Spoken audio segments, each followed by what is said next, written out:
Peace and grand rising to the sovereign, original, indigenous, natural, divine heirs. Today is May the 12th, 1443 on the ancient moon calendar, 1442 on the ancient sun calendar, and 2022 on the Greco-Roman calendar. All subjects rise and stand and remain standing into perpetuity. This is a sovereign, living, ancient Al-Moroccan, Moorish American court action. We are the sovereign living justice, in capitis diminution nolo, in red ink, in proprio personas sui juris, in proprio solo, and in proprio heredes. I am sovereign living justice Pauline Denise Ritchie, and my free chosen sovereign appellation is like tajiri bay, and both are in capitis diminution nolo, in red ink, in proprio personas sui juris, in proprio solo, and in proprio heredes. All Moors are the sovereign, original, indigenous, ancient, Al-Moroccan, Moorish American ascendants of the great pharaohs of Kemet and of the ancient Moabites and Canaanites. Our full faith and trust, our allegiance, our credit, and our energy are hereby vested in ourselves. For we are the people who are the original, indigenous, natural, divine, ancient empire state of Morocco. We are the de jure Moorish National Republic federal government, the Universal Moorish American Consulate, and the Article 3 Moorish American Consular Court. We are peace, we are one nation, we are one state, we are one empire, and we are one God. We hereby accept our sovereign ascension and exercise all sovereign rights at this time and at all points in time, non pro tunc.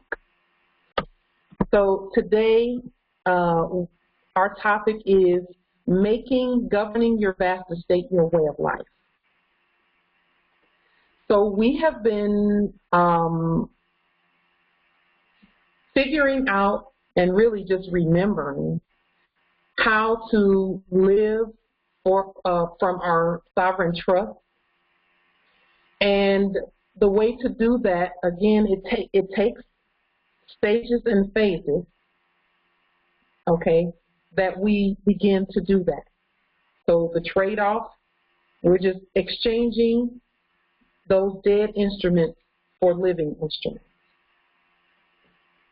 We've always been the living, but now we're using living instruments to govern our vast estate and to get the things that we know are ours.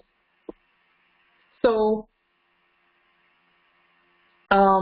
also, really quickly before we start, anyone who can record this meeting for distribution on the public record, please do so. So if you can record it and you want to put it up on your page or whatever, please do so, just in the event that we have any issues. Okay, and we don't expect any, we're not going to have any other issues with regard to recording. So our first topic is a strategy, okay?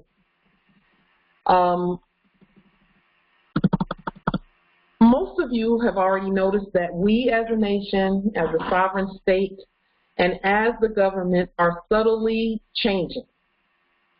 Internally first, and depending on where you are in your own personal process, outwardly in 3D.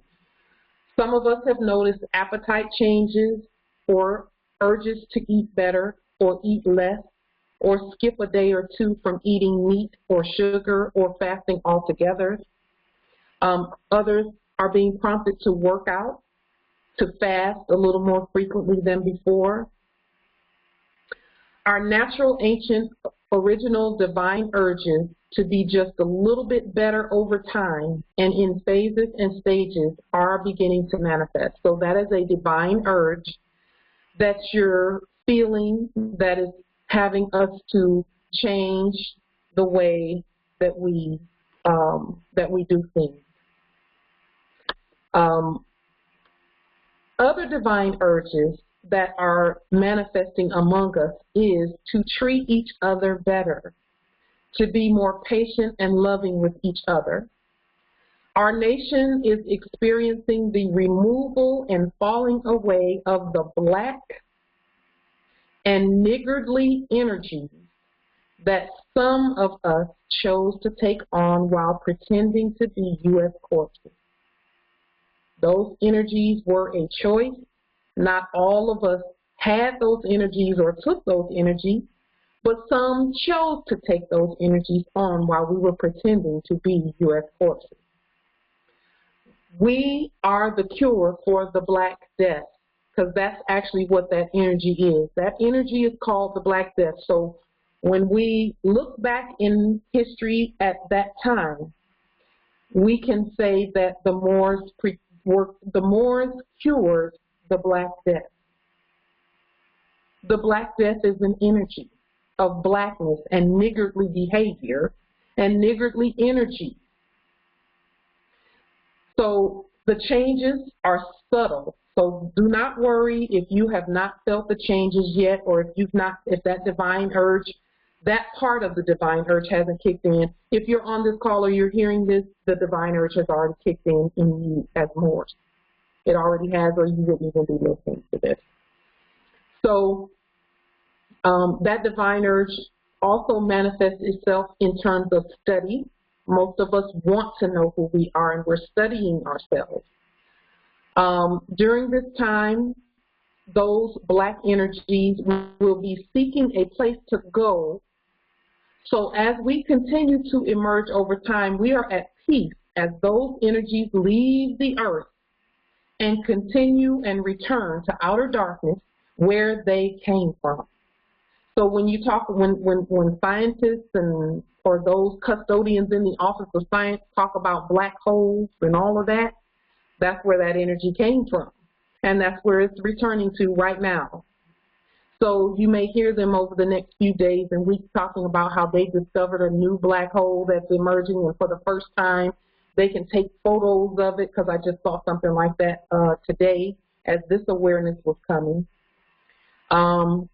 We're at peace, Moors, because those Black energies cannot ever inhabit our beings, ever.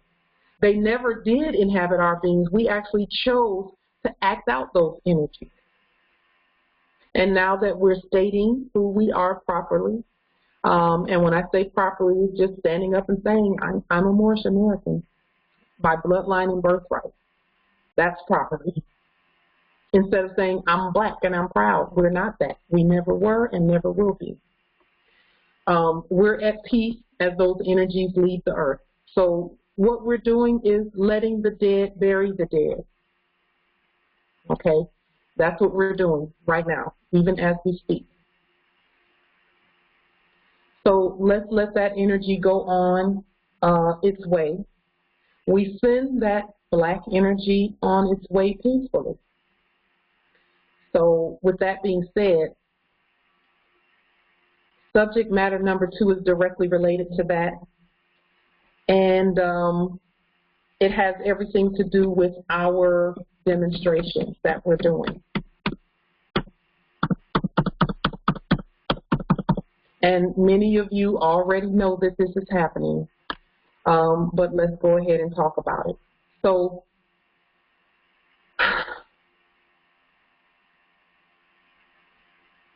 in our last meeting, someone asked a question about the sleeping Moors because they were concerned about how is it that the sleeping Moors are going to wake up. The ancestors showed me this week by demonstration how they're going to wake up. So since those custodians in the office of, let's say, police and sheriff, they're in the office of, that's not who they are, they're custodians. And since those custodians in those offices, or that were previously in those offices, have taken a hands-off approach to what they were terming civil matters, which is a matter between the people and a corporation, a presumed corporation. Okay, so for example, if someone is overcharged, quote unquote, and I'm just using this as an example, if they go into a place and let's say they won't wear a mask, let me use that one, and they won't wear a mask, and the people keep trying to get them to wear a mask or leave, well, they don't have, no corporation has the authority to tell them more what to do on their own land. So whenever we would demonstrate that and go into these places, they would use energies that made it seem like they were going to call the policy enforcers, and in some cases they called them, but they never showed up. And because the policy enforcers never showed up, this actually happened to me when I was demonstrating at a place that is the office of Walmart.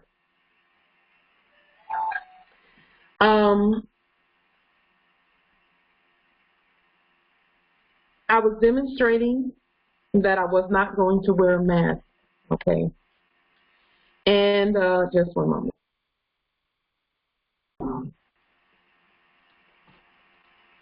And so the custodian in the office of managers, you know, testing us, said they actually picked up the phone and they called custodians in the office of the policy enforcers, and this was like about this was 2 years ago, in 2020 sometime.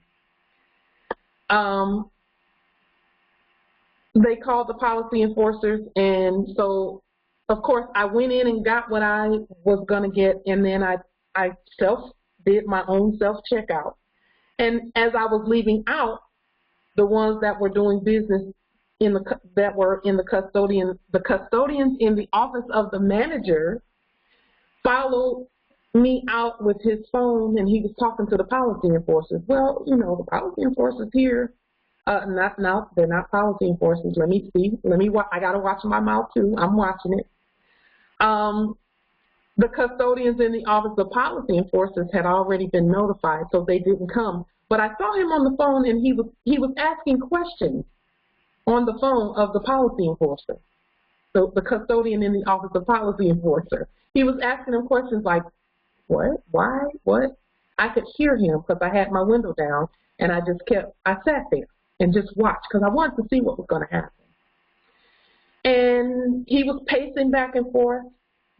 This custodian that was in the office of manager pacing back and forth, talking on the phone, and the policy enforcers never came. I sat there for a while, and they never showed up. The custodians in the office of the policy enforcers never showed up. But they were telling him, and I knew this is what they were saying by the questions he was asking. They were telling him that it's a civil matter and that they don't handle stuff like that. And so what happens with civil matters is that means that those that are doing business as citizens have to find a court to take the matter to. Well, if you can't get the heirs to come to that court, which you cannot, then what court is going to handle it? The Moorish American Consulate Court, of course. And then you have to determine, okay, what's everybody's status in this? What's everyone's status? So this is what they're doing, okay? Nowadays, they're putting, because the custodians in the office of policy enforcers have been properly notified about everything, and you all make sure that they're notified in your territories also. The custodians don't come. So now what the custodians in the office of companies and corporations are doing is they're saying, okay, well, we know what time it is now. We're going to have to put other Moors in those positions and have the sleeping Moors and the awake Moors deal with one another. It happened this week. I saw it manifesting. And yes, in the chat, Empress Raymond says she's been seeing that. They're putting other Moors in those positions. And this is what they want. And this is how you know that they're in the service of the Moors, because they want to see if we're going to fight one another and argue back and forth with one another. That's a war strategy. If we can't beat them, then we're going to put them against each other and see if they'll just go ahead and annihilate each other, which ain't going to happen. We proved that this week. So, it is, Justice Jezreel, yes, it is a schism operation, Lord. It's a schism operation. Empress Angel said that happened to her yesterday in the chat. Yes, yes. Empress Angel, I would love to hear what happened. Let me tell you what happened with me. Yes, Islam. If mine was not about a mask, because they already know I'm never going to do that, so they tried something different. I'm not going to say where I was. I'm not going to say where I was. I'm going to keep that part right here for now. For now. But the place that I went on our land, and this was earlier in the week, the place that I went is a place that I go pretty regularly doing sovereign postmaster duties. So I'm always delivering documents, always delivering affidavits, always, because there's some things that those resources are doing and are going to continue to do. And so I went to take a document, and they know just about what time I'm going to be there, because I come that time regularly, probably once a week maybe, or once every 2 or 3 weeks maybe. So I went this time, and outside of the little small building, because it was not a big place, it's a small structure. It's like small. It's a little bit bigger than a coffee shop or something like that. So I went to deliver the documents, and they placed a Moorish security guard at the door. And then also inside, they placed a Moorish empress as the clerk in there. As the clerk. She's not a clerk until she declares her nationality. So in the interim, they have her in a corporate position, and she's pretending to be dead. So I go to the door with my documents, and guess what that's what the custodian in the office of security guard, and he was Moorish, guess what he said? He said, they don't want your paper in here. They don't want your paper in here. And my first inclination was, well, what? This is like open during the day to the public. I just love our ancestors because they know exactly what they're doing. So at first I could feel my energy go up just a little bit, and listen, this Moor was standing outside in a security uniform with a black mask over his face, in the outside, outdoors. And so I could feel my energy go up, and then I'm accustomed to bringing my energy back down pretty quickly, because when it starts to go up, it's becoming reflexive. It is a reflex for me to pull my energy back and assess the situation. And as you demonstrate more, you'll learn, that, and some Moors have it way better than I do. Let me just say that. Though for those who don't have it yet, the more you demonstrate, the more you'll realize that everything is an operation, and you have to turn that operation to your benefit. So the ancestor said, just talk to him, because he's a Moor. Talk to him. He just don't realize it. So what did I do first? I said, all rise and stand and remain standing into perpetuity. This is a sovereign living ancient Al-Moroccan Moorish American Article 3 court. I am sovereign living justice Pauline Denise Ritchie in Capitus, and I was looking him right in his eye, and at first he was looking away because he didn't want the confrontation, because he has a beautiful spirit. And so I started saying our court action language, it's the Latin in the language that speaks to the spirit.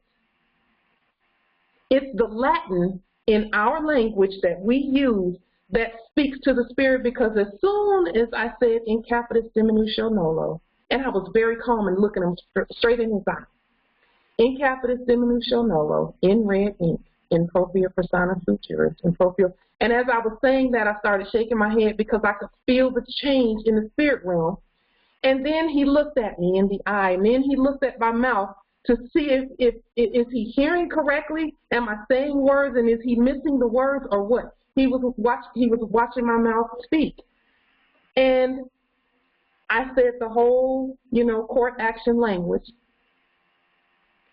And he was watching my mouth, and I said, do you understand what I just said to you? He said, he looked off, and then he said, well, I understand part of it, but I don't understand all of it. And I knew which part he understood.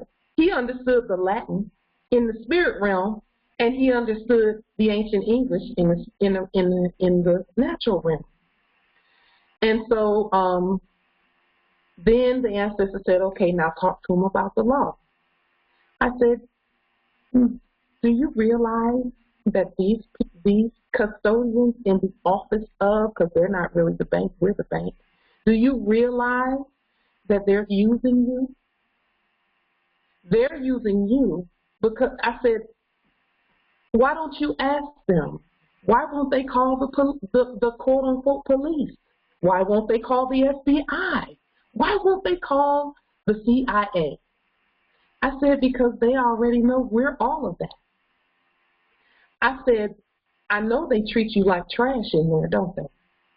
And he looked me in the eye, and then he looked down, and then he looked away. And so I asked him again. I said, I know they treat you like trash. And then it was a statement. I know they treat you like trash in there. And listen, he was a great looking brother. He looked like he was probably in his 60s. Looked like he eats well and takes great care of himself. But just, he needs to know who he is. And when I said it the next time, I said, I know they treat you like trash in there. I said, but you know what? We're not going to let them keep doing that to you. We're not going to let them keep treating the people that look like us, and I did my hand like this. I said, the ones that look like us, we're not going to let them keep doing it to you and or her. And his spirit, I could feel his spirit loosening up. I could feel it. And I said, what is it? What do you think it is about these documents that they don't want to read? What is it about the documents? Why, if the documents weren't saying something that makes them very uncomfortable, why wouldn't they just laugh and throw them in the trash? They can't. I said they can't. They actually have to do what we tell them to do. They're not the bank, we're the bank. They're the custodians in the office of the bank. We hired them. And then I started talking about the Constitution, and I said, did you know that we wrote the Constitution, and that when their grandparents came here, we told them what to do? And then I started talking about how millions of us did not come over here, and that one always wins. I'm telling you that because it speaks to common sense. When we say millions of us did not come here on tens of thousands of slave ships, or you would see tens of thousands of slave ships somewhere.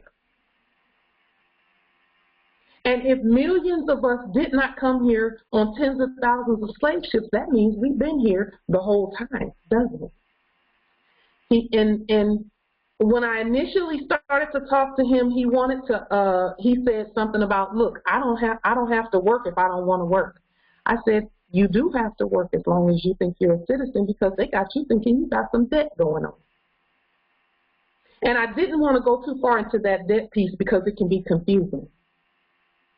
So I didn't say anything about the debt and about how he doesn't have to pay any debt, because the debt is for debtors and dead corpses. Didn't say any of that. And so I was just talking to him and talking to him and talking to him, and you could just, If you can ever hear a person thinking, I could hear the wheels in his brain turning. He heard every word I said, and it was making complete sense in his mind. And you know what else I told him? I said, you know what? I'm not going to try and go past you and disrespect you or anything like that, because I love you. You're my brother. And he looked at me with a look that just, I knew that the Spirit had gotten through to him. I knew it. And then I told him, I said, I love you. And I said, you know what? With regard to these documents, they already know they're going to get the documents anyway. Because if I don't give them to them today, I can mail them. If I don't mail them, I can take them to a different branch. So they're going to get the documents. So putting you here, that means in the spirit realm, you were the target for me today. And when I said you were the target today, in the spirit realm, you were the target, he looked at me like, and then he was really thinking. And his eyes watered a little bit. And then I said, and I didn't want to embarrass him. I didn't want him to feel like, you know, he was going to cry or something like that. I didn't want that. I wanted him to just think about what I was saying. And then I turned and I got into my conveyance and I pulled off. And this was right before this place got ready to close.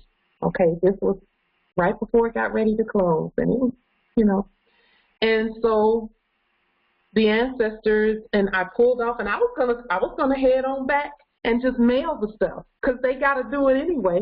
And I know why this particular documentation, that I had to do that demonstration with this particular documentation, because this is the first documentation that says manifest in 3D to them. So I pulled off and I started traveling back towards my domicile, and the ancestor said, wait a minute, go back. Because they do that a lot. And so I went back, and it was about 2 minutes before they come and lock the door. And he had gone inside and went and stood over at his post. And the door was still unlocked. Why? Because the ancestor said, okay, now take the documents in. So I took the documents in, handed them to the custodian in the office of the clerk, and I looked at him and I said, and I walked out. So they got the documents anyway, because the ancestors are going to make sure that we notify, because the ancestors told us to notify. They told us to give the written affidavits and put the law in place. So they're going to make it so that we do that. But in the interim, he needed to be awakened. You know why he needed to be awakened too? And I thought about it, and I was in tears and just grateful on my way home, because he's up in age, supposedly, because as great a shape as he's in, he's up in age. And I'm sure in his mind, when those people treat them like trash in there, and he affirmed that with his energy change and the way he looked at me. And when I said, we're not going to let them do that to you, his energy just, that was it. But he's up in age, and I know that some days he probably stands there thinking, is this why I came here? They're treating him like garbage. He has paid his dues in terms of doing all the right things. He was retired from one place and now picking up a little extra doing security, and still probably just covered in debt. And I know sometimes, and he has plenty of time to think while he's standing up there. So I know he's probably thinking, is this why I came here? Is this all there is to it? No, that's not. You got a purpose. You got a purpose, bro. You have a purpose, and you're going to know about that purpose. And I already know that when the energies when we transfer that energy, because that energy goes between us even in these video conferences. When we say certain things to each other, because you all say things to us too, we get goosebumps and the energy is transferred over the lines and all of that. We know that. That same energy it stays with the Moors. It stays with them. And when that energy is transferred to them, it touches that heart chakra and it activates it so that energy stays with them. And then they start studying. They start looking, because one thing I noticed about him too is in the past, whenever I would take the documents in there, he would come from his post, and it's not his job to read the documents or anything, but he would rush from his post to look at the document. He wasn't even interested in like ushering me out or anything like that, because they can't do that. Unless we're not peaceful. That's another thing that I said to him. I said to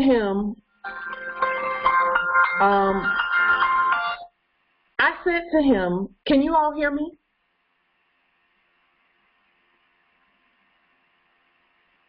I just want to be sure. Okay. Another something I said to him, and this more was one of the most important things, I think, because it won him over. One of the most important things that I said to him is this. I said, when I come in here to deliver these documents, I said, am I loud? Do I call people's names? Do I argue with people? Have you ever seen me argue with anyone?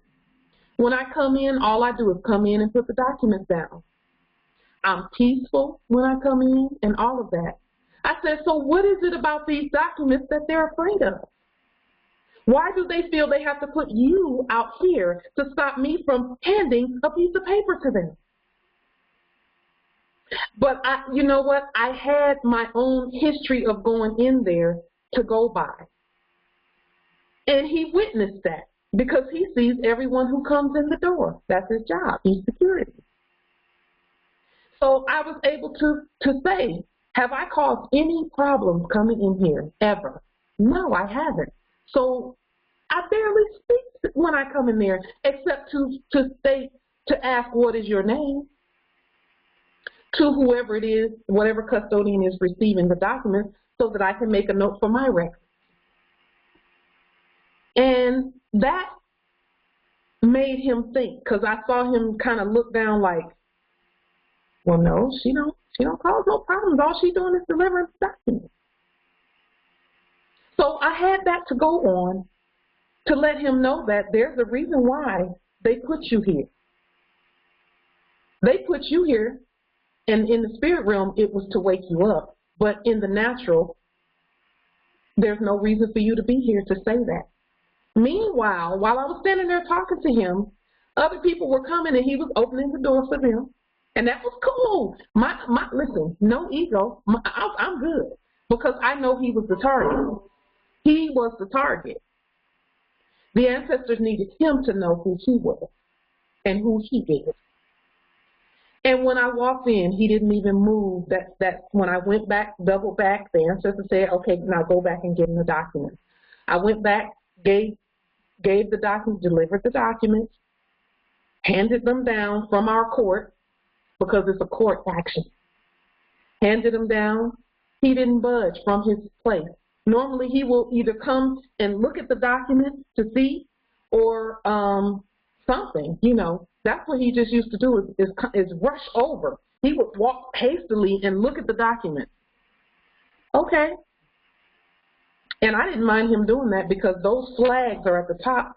All he needs to do is see some flags and see who is it that's delivering these documents? Where are they coming from? And then he'll Google it. And thanks to the Moors, thanks to the work that you all have and we all have been doing, unlike when I first woke up, and again, we're not saying anything negative about those who've been doing the work. In fact, we honor them because they're the reason we're doing what we're doing.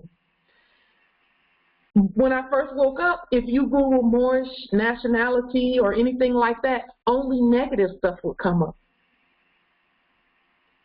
1 or 2 or 3 negative stories from way back in the day would come up about Moors who had been arrested demonstrating. But now, when you Google anything about Moorish nationality or anything, all kinds of wonderful stuff comes up. All kinds of wonderful things come up. The demonstrations that the Moors are doing, the YouTube channels that the many, many, many Moors are doing. So, and the documents that you put on the public record, Facebook pages, just anything that's talking about Moorish science is coming up now. So I know that when he does his research, because the ancestors will not let them sleep until they research. Who is that? What are they doing? Who is the Moorish National Republic? Who's the Empire State of Morocco? Because that's whose flags are those? And why is it that everything she said makes sense? Because he was older, but even if he hadn't been, I still would have done the same thing, and told him that, look, we love them. So that is how the Moors are going to wake up that are not awake right now, Moors, is through our demonstrations. And when they put us face to face with other Moors, we don't argue and go back and forth with them because they're the target for our demonstrations in the first place. Our demonstrations are so that everyone wakes up. We're going to get done the things we need to get done. If you're going to deliver documents and someone says something about, oh, you can't bring that in here. Well, that ain't going to stop the mail from coming. And it's not going to stop us from coming when we know who we are and we know that the ancestors will make a way for us to get our stuff where it needs to go. Because even if someone had been sweeping the floor, I could have handed it to them and said, can you get this to the custodian in the office of manager? Because I'm on my way out. And if you give it to the janitor in the place, notice to agent is notice to principal. Notice to principal is notice to agent. And when you give documents like that, the employees are not going to throw the documents in the trash. They're going to be like, well, let me get this to the manager, because they think it's their manager. So that's the strategy that they're using. They're putting us face to face with our brothers and sisters to see, because see, if you've heard them say, I think we're headed for a civil war, I think, no, we're not. No, we're not. Because that would have been the Civil War, is if I would have stood there arguing back and forth with him and trying to tell him the law and arguing at the same time. Nope. We went straight to the love piece. And you already know you can use that very same language. We know they treat you like trash in there.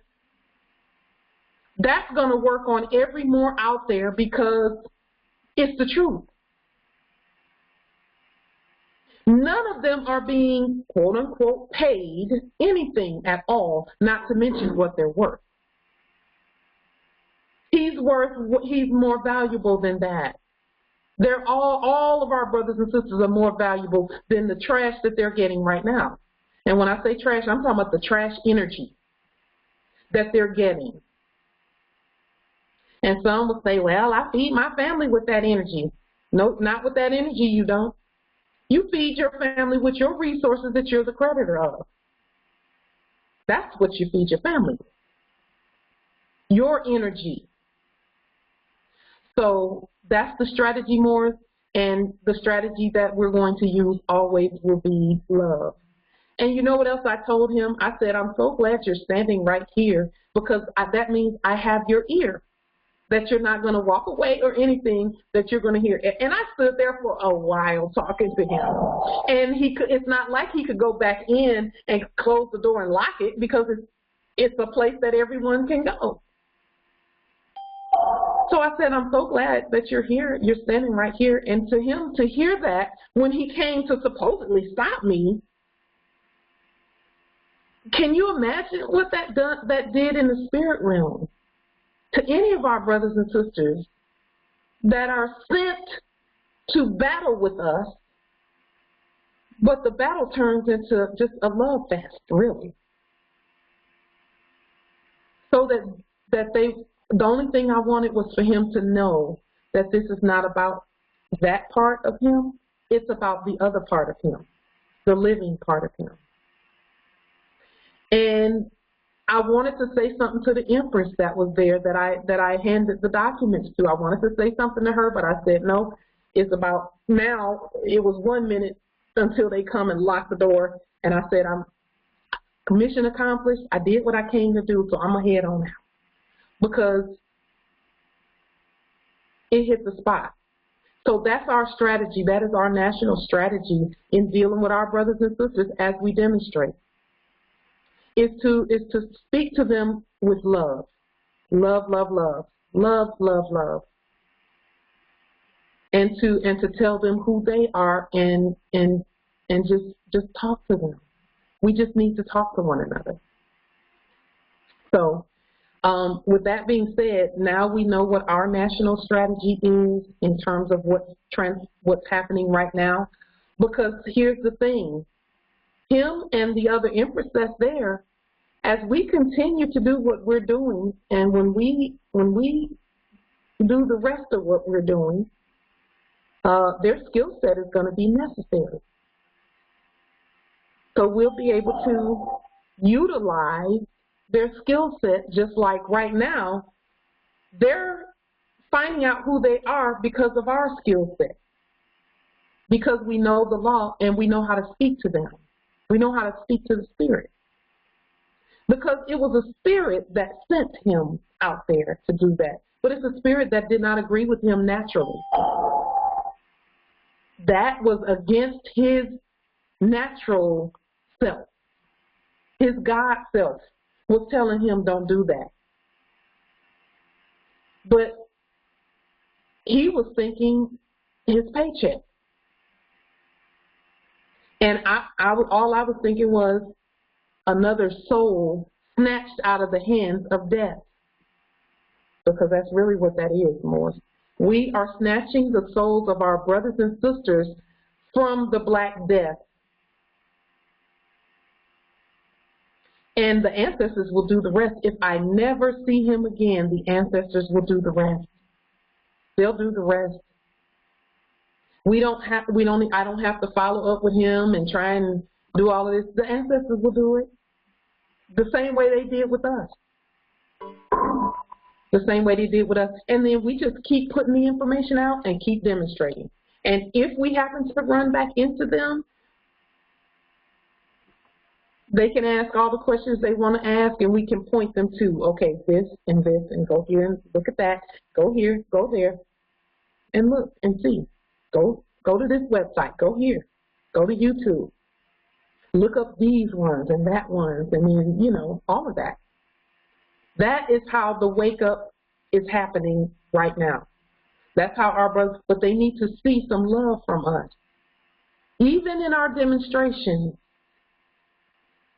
Justice Yezreel, woo, I got goosebumps with that you put in the chat because it's the truth. I already know the ancestors are not going to let him sleep until he knows who he is. And then he's going to do like what we're doing in terms of night and day, taking in this information. And fortunately, more, every affidavit that you've ever put out there on the public record is the public record. And those affidavits are going to be presenting themselves to them. To those that wake up in your territory, they're going to see your affidavits out there on Facebook and YouTube.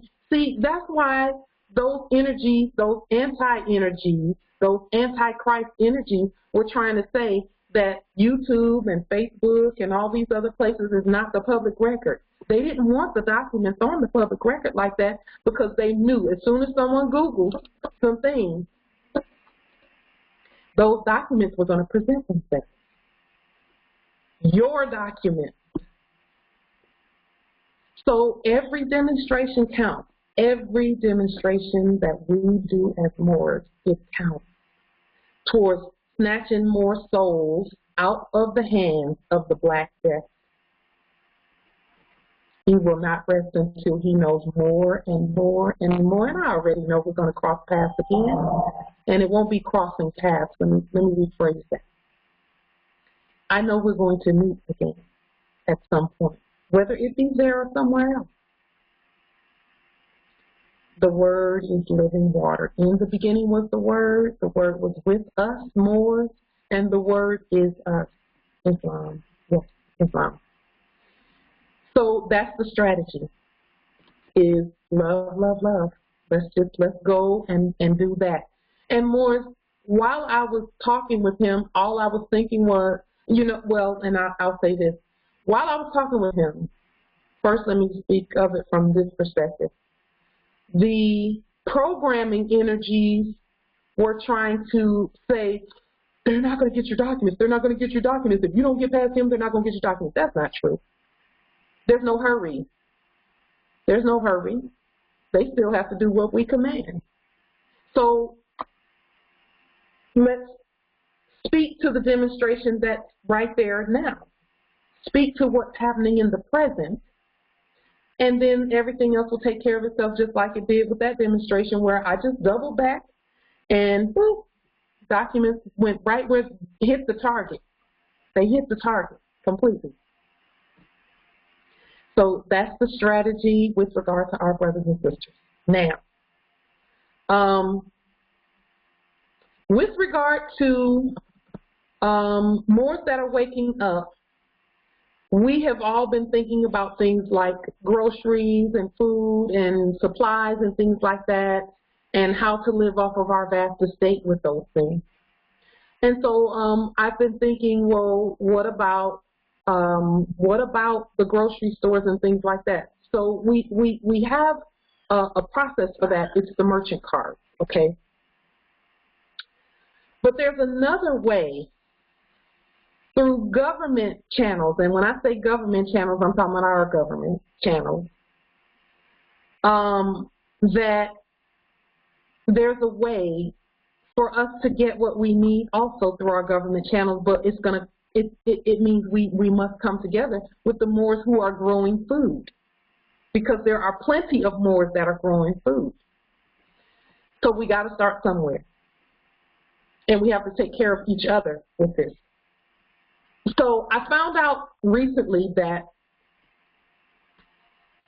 the Department of Agriculture has been giving food from the farmers directly to the homeless shelters and other organizations to give out to people.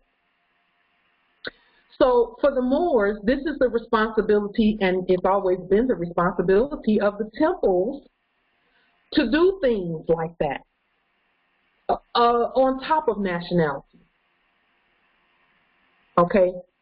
It is the temple that we could go to, not just for vital statistics and birth records and things like that, but we could also go there for produce, because there was always a market in the temple. Think about the story in the Biblioheliotheque of where Yeshua had to go in order to turn over the tables.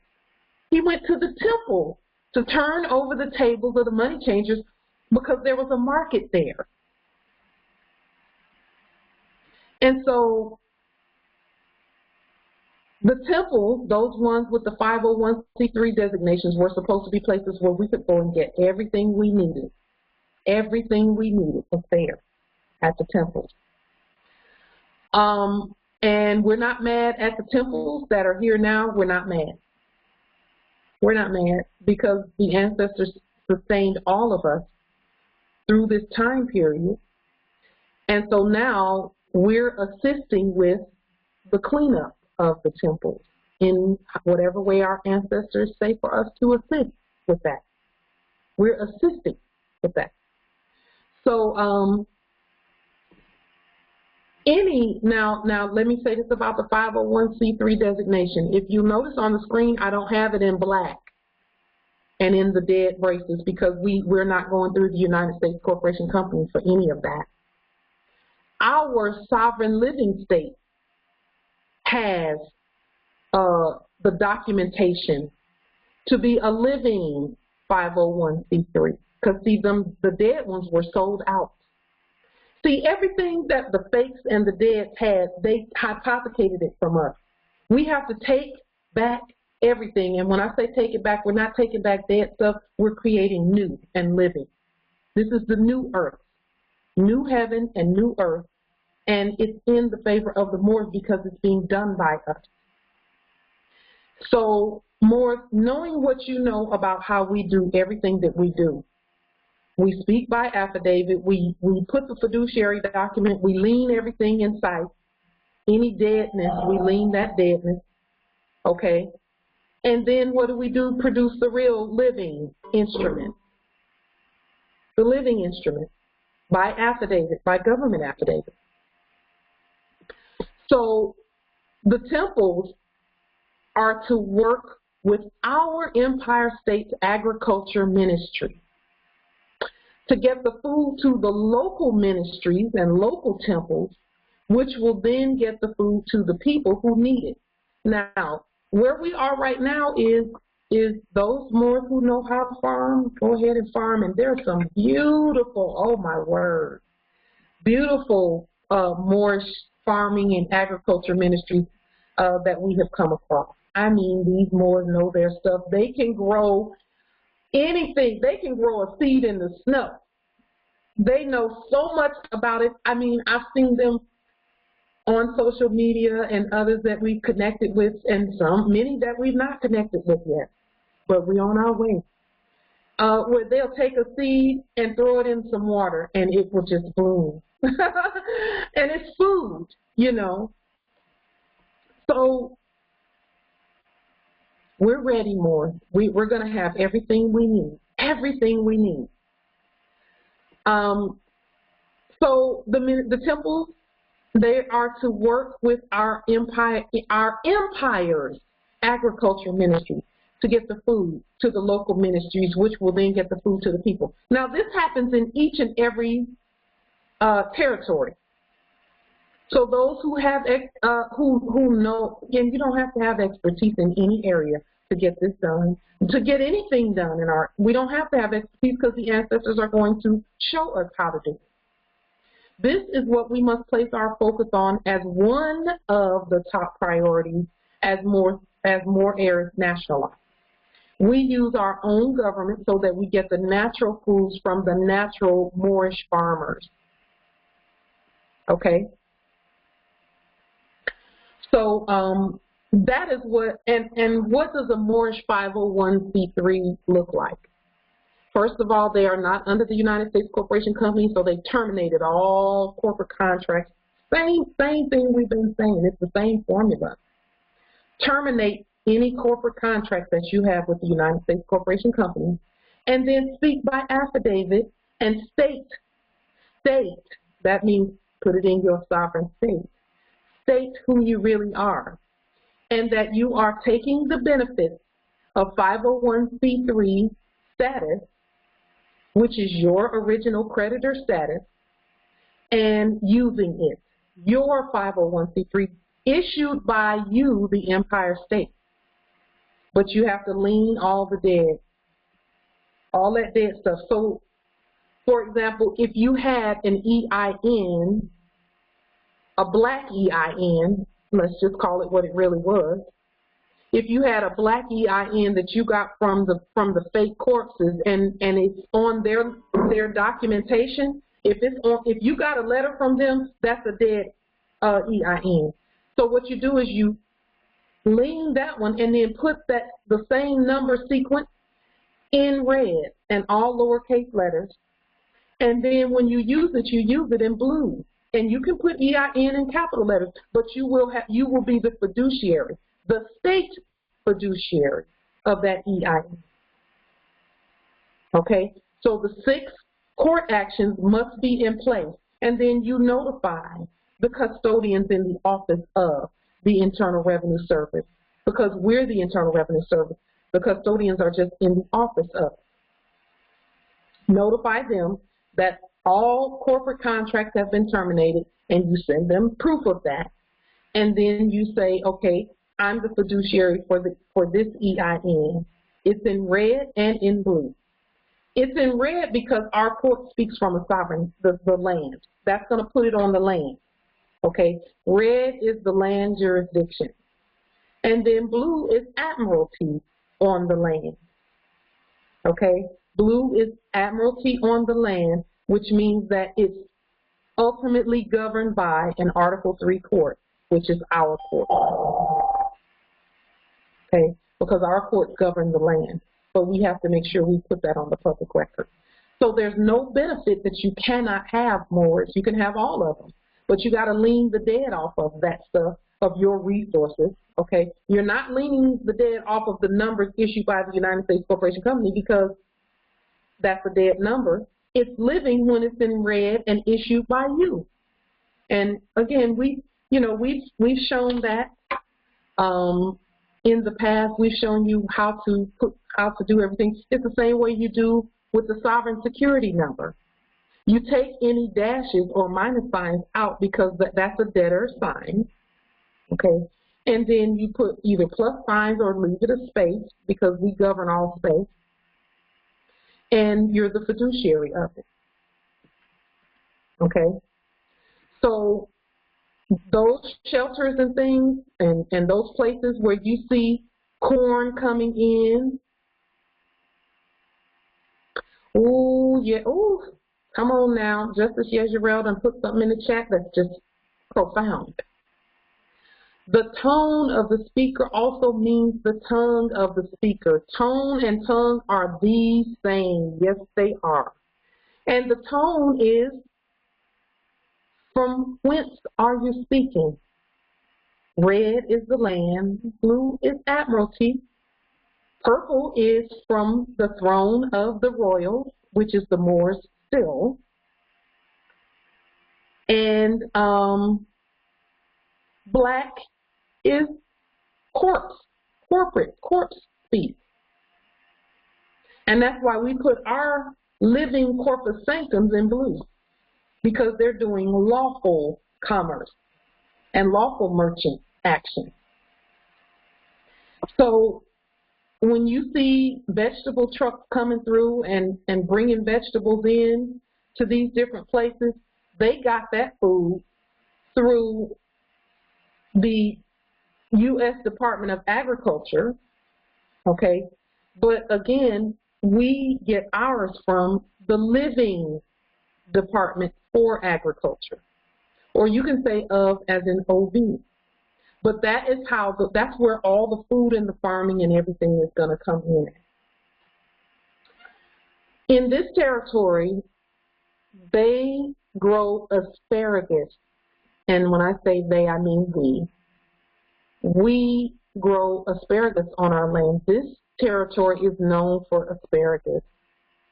It is known for some really natural, awesome asparagus, and the asparagus is huge too. And so we're going to be, that's another way that, and this is again how we're going to be governing. We're going to be, yes, Empress Danielle, yes. Empress Angela, did you want to share your experience with coming face to face with another Moor in your territory recently? Just one moment, Empress. Empress Angel, yes, Empress Angel, one moment. Let me see if I can do this here. Okay, I'm going to put the call in, and then Empress, you can star 6 to share your experience that you had with coming face to face with another Moor in your territory, and how that went. Islam, Empress.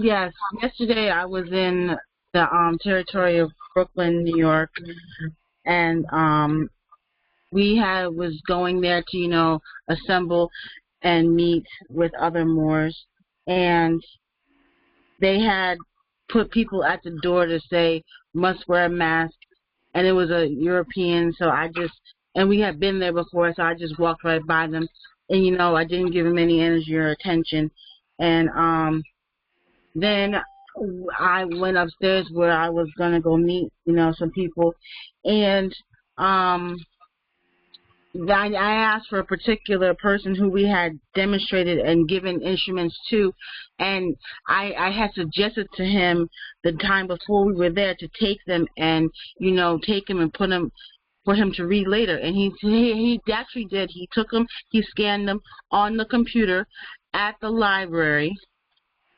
And so, so that was a notice. That was a formal notice, and he was put on notice.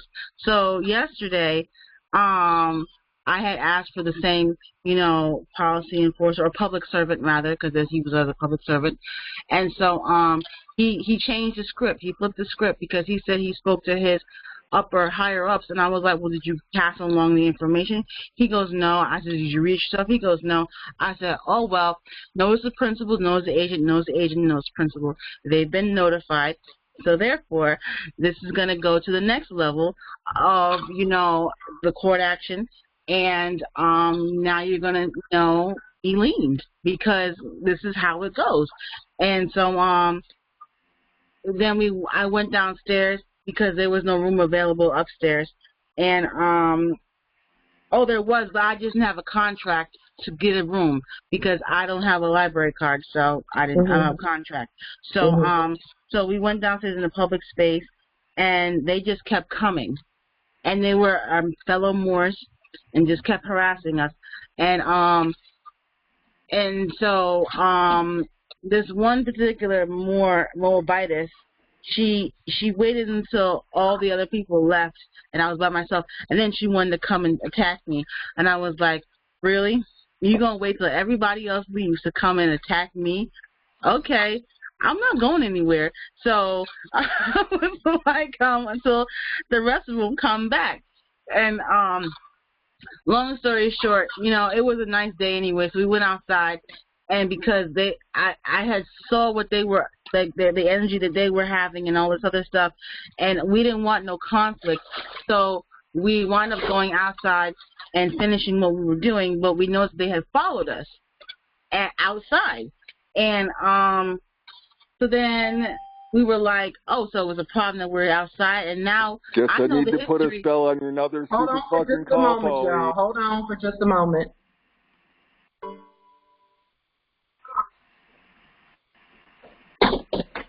Go ahead, Empress.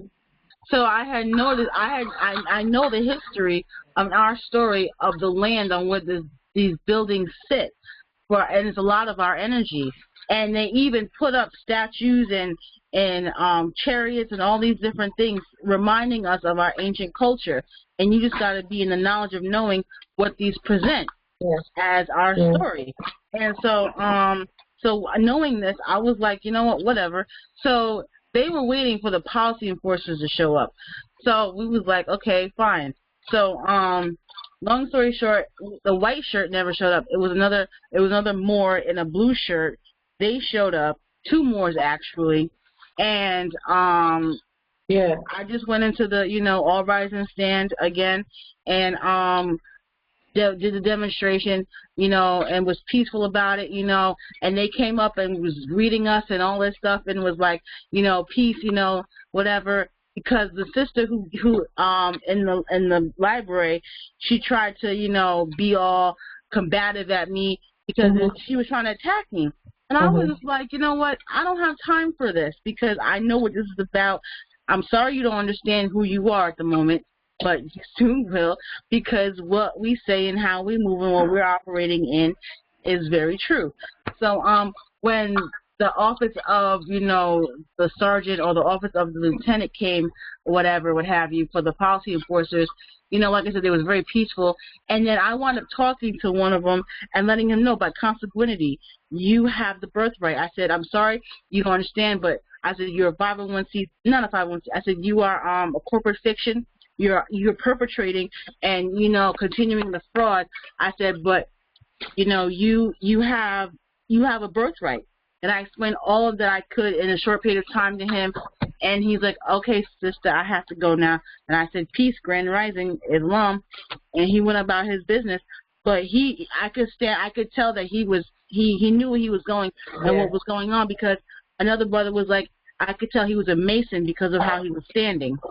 Yes, So they already have the knowledge. So when people like us stand in our square and demonstrate these things as being a Moor and the knowing, then they just left us alone, because the people who worked at the library, they thought we was gonna get arrested and all this stuff, and we was like, you know, it's not gonna be that, because we are on our square. They have no jurisdiction. Yeah. They And have not only absolutely that, none. those are not only that, and because see, that's good. Yes, you stood on your square, and that's awesome. They can't take you, but now that's an opportunity to now do what you did, which is tell them who they are. I definitely did. I said, by birth, I said, you are a Moor. Yes. I said, you are a Moor, and I said, they stole your birthright. I said, it's called paper genocide. On paper, they genocided this out of our inheritance. I said, but here's the thing. I said, I'm undoing it. I said, because Angel Bay is here. Angel Bay is on the scene. I present Mother of the Nation, and I will not let any of this fraud go down anymore. I said, it's not going to happen. Yeah. Islam indeed, Empress. Islam. Thank you. Islam. It's peace. It really is peace. So. And so the other ones in the library, they walked away like, man, what? And I'm like, we telling y'all, we've been saying this, like y'all trying to come at us, like y'all are not on the winning side. You at this moment, you're not. Come into the knowing of knowledge. We can bring them on the winning side, too. We can bring them on the winning side. I'm telling you, we can. And one of them took out his notepad and started writing notes. And I was like, I looked over my shoulder. He was behind me taking notes. I said, I said, everything I'm saying to you, you could research for yourself. I don't make up anything. I do my due diligence. I study. Show myself a proof. That's it. And then you could research it for yourself, because I don't make things up. I just know, and I show and prove. Sit on my square. Ooh, and then you can say, well, since you're writing, write this down. AA222-14181 true. Write this down too. House Resolution 331, 100 Congress second session. Look that up too. Exactly. Stuff to write down. Don't come with a pen and pad. Okay. Empress, that's beautiful. That is beautiful. That is absolutely beautiful. Those are opportunities that are coming. I'm telling y'all, Empress, you can see they're going to be putting other Moors there, because the way this thing happened previously was that we started arguing with each other. They know they don't have a leg to stand on, so that's not even a thing. Now it's about the Moors. Okay? Peace. And you know what? When you talked about your energy was rising, my energy rose yesterday as well. And then but then I started to think, I was like, wait a minute. If my energy is rising, I know the energy is magic and power. So I could have channeled that and did some other root work, but, you know, I thought of it after the fact and not in the moment. So I got to, you know, be in peace, and next time if that situation is to rise and I feel my energy rise, I can then channel my energy, because it rose. And the brother sitting next to me, he instantly, like, grabbed my shoulders because he felt my energy. Yeah. That's how high it was. Yeah. And we have to master that, so that the ancestors can use the energy to, they're just waking more and more up. That's a great demonstration, Empress. That is awesome. That's awesome. That is awesome. But one thing I wanted to share with you, that the instrument you was talking about last week, I had started to take that out of the syntax of corporate fiction and bring it into the living. And dear God, there is so much in that. Let me see. It's the 1104, the 1104. You know what I'm talking about? Yeah, 1104. Oh, yes. Are you talking about the 8 USC 1104? Yes. Yes. And putting that into the living. Yes. Taking out the dead.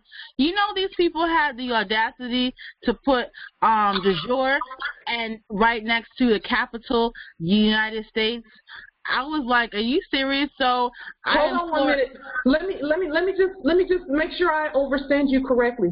Who is it that did that, and what did they write? Hold on, let me see if I can find it right quick, because I of course took it out of the capitalism, but yes, let me see. They mention de jure United States several times in this instrument. And who is that? Who did? Oh, that's you mean the USC code? Yes, yes. Because see, they know that it's only the de jure that can do that, but they also know that they're not de jure, so we have to rewrite it. Yes, and I am. I very much so am. So I took out a whole huge chunk about the nationals marrying or like having fiancés outside of the national, which is, to me, I understand it to be mixing of the blood. So that was title, I think, J or K, I think it was. And I just deleted that because I said we need to stop mixing the blood. That's been the problem, and that needs to stop. So I was like, that's just deleted, all of it. And so on and so forth. You probably, let me see. Well, we'll talk about that part. We'll talk about that part because we're going to take a look at all of that. Everything that we've introduced, you know, that we've placed on the table, we're going to review it again. We're going to be looking at it again over the time period. I'm not sure which part of that you're talking about, but Empress, I will say this, that when you see that if you're inspired to delete it, go ahead and do so. There is another way to put it so that it is of use to us. Oh, okay. So we have to just think it through. And I'm finding that out myself with everything, including, for example, when I read about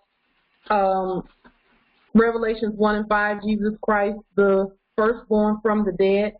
There's a dead Jesus Christ, quote unquote, and then, which is a black one, and then there's a living Yeshua. So there's a way that we can take whatever is being said and put it in its proper place and use it. Okay. But we'll take a look at it. But again, like I said, if your spirit says delete it, then do what because the spirit is first before anybody else, because your spirit had something to say about that. I mean, I went through it. I was reading it, and the more I kept reading it, and because it was talking about getting a visa for 90-day fiancés, and all these different things, and I'm like, well, because we are the true government, de jure government, all around the world, to where would there be needing for that type of visa? Because every Moor essentially will eventually come into the knowing that they are a Moor, and anybody who's not is a subject, and like I said, it's deep. And then I also had the understanding and the realization that, nations is going to be just one. The S is going to have to drop because there's only going to be one nation. It's going to be Morocco. So even something as little as dropping an S is going to have to be done soon on these instruments. You can start today, Empress. Because at the beginning of all of our calls, we say we are one nation, one empire, one state, one God, one government, all of that. And that's all of us. There are people on the calls or who hear the calls or who know what we're doing. They're on all other lands and all. And when I say other lands, that's not separate from us either. So, beautiful demonstration, Empress. Yes, we haven't. Oh, look at Justice. I'm so glad you're back, Justice. We missed you. He says you have inherited the earth. Islam, indeed. Islam. We have. So that's beautiful, Empress. Thank you for sharing that, because it's happening all over the land where now, listen, Lord. Listen, because you all are the ones who said you wanted the corpses off your land. You're how the corpses leave, that corpse spirit leaves, and we get our brothers and sisters back. Yep. That's how we get our brothers and sisters back. Is cast that. I put a spell on this call. I put a spell on this call. Corporate spirit out. Cast the corporate spirit out. And then you know, and let our and speak directly to our brothers and sisters, and don't let corpses and corporations be in between us. Okay. So with that being said, Empress, that's beautiful, very beautiful, beautiful demonstration. Thank you for sharing that. Islam. Is there anyone else who has seen them putting Moors as quote-unquote gatekeepers? Because, see, that's going to make things so much easier for us as we go. The ancestors have made it very clear that... Where's Jeramore, Pauline? Where's Jeramore? Once we get the energies, those corporate energies, once we get those corporate energies taken care of and get them out of here, and then the real corpus sanctum energy is there, then, for example, I was speaking to a security guard, like what I was telling you all a little earlier. Well, now that we're getting that done, when we come with documents, the door will be open for us to come. You see, we're opening the doors ourselves to the vast estate. And listen, or to the jail. They're putting empresses as all kinds of stuff, tellers and all of that stuff. The doors will be open. We're opening the doors ourselves. And yes, we're opening doors to jail too, because I walked right out of there. So that's true from our perspective. And so all we have to do is keep doing what we're doing. Those Moors that are in those POW camps, use that time while you're in there, because you ain't gonna be in there long. Use that time to talk to the Moors that are in there and give them what the information that they need in there. Use that time to do that, so that they get the information too. Islam, Empress. Yeah. When you mentioned the POWs, there's a brother of ours in this area, this Providence, who's still in there, and periodically they do their corporate fiction, you know, tribunals via teleconferences or what have you, and we go to present also the nation to support, because they do it, like I said, via teleconference. Long story short, the doing business, you know, fraudulent clerks and such, they know that they have no more bonds. So what they push for is certificates. And certificate is another version of a bond. So when they push for these certificates, because they say, well, if you don't do this class or what have you, we could send you to jail or prison, what have you. But they really want these people to get these certificates, because the certificate has their appellation or their name on it, which is a way of check.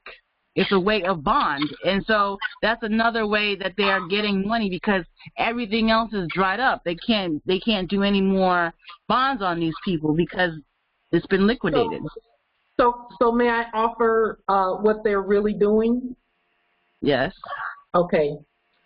Empress, I'm so glad you brought that up and you noticed that. And without us getting too far off of our subject matter, whenever they issue anything, we are to take whatever it is that they issued and lean it, and then issue our own the same way we're doing with merchant cards. Use the numbers sequence, but not the dashes, and put it in red and then in blue, because it's a commercial document. Put it in blue and become the fiduciary of it.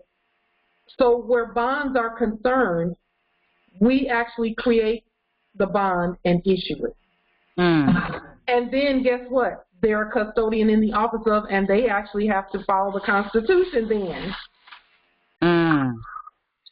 Okay. Because the stuff that they were calling bonds didn't even have any real money behind it. But when we issue it, for example, if someone named Barbara Jones, and I'm just using that, if there's a Barbara Jones hearing this, we honor you. We're not talking about you. We're talking about, just as an example, if there's a Barbara Jones who gets a certificate that they're calling a bond, well, the Moors can take that certificate and look at it, and then create a sovereign affidavit bond. It's actually a writ. It's a writ and an affidavit, because it's an affidavit of truth, and it's also a writ that means do this and do that. Writs execute. Writs are executionary. They make things happen. Affidavits just establish that this is the truth and it's going to be the truth from now back and forth.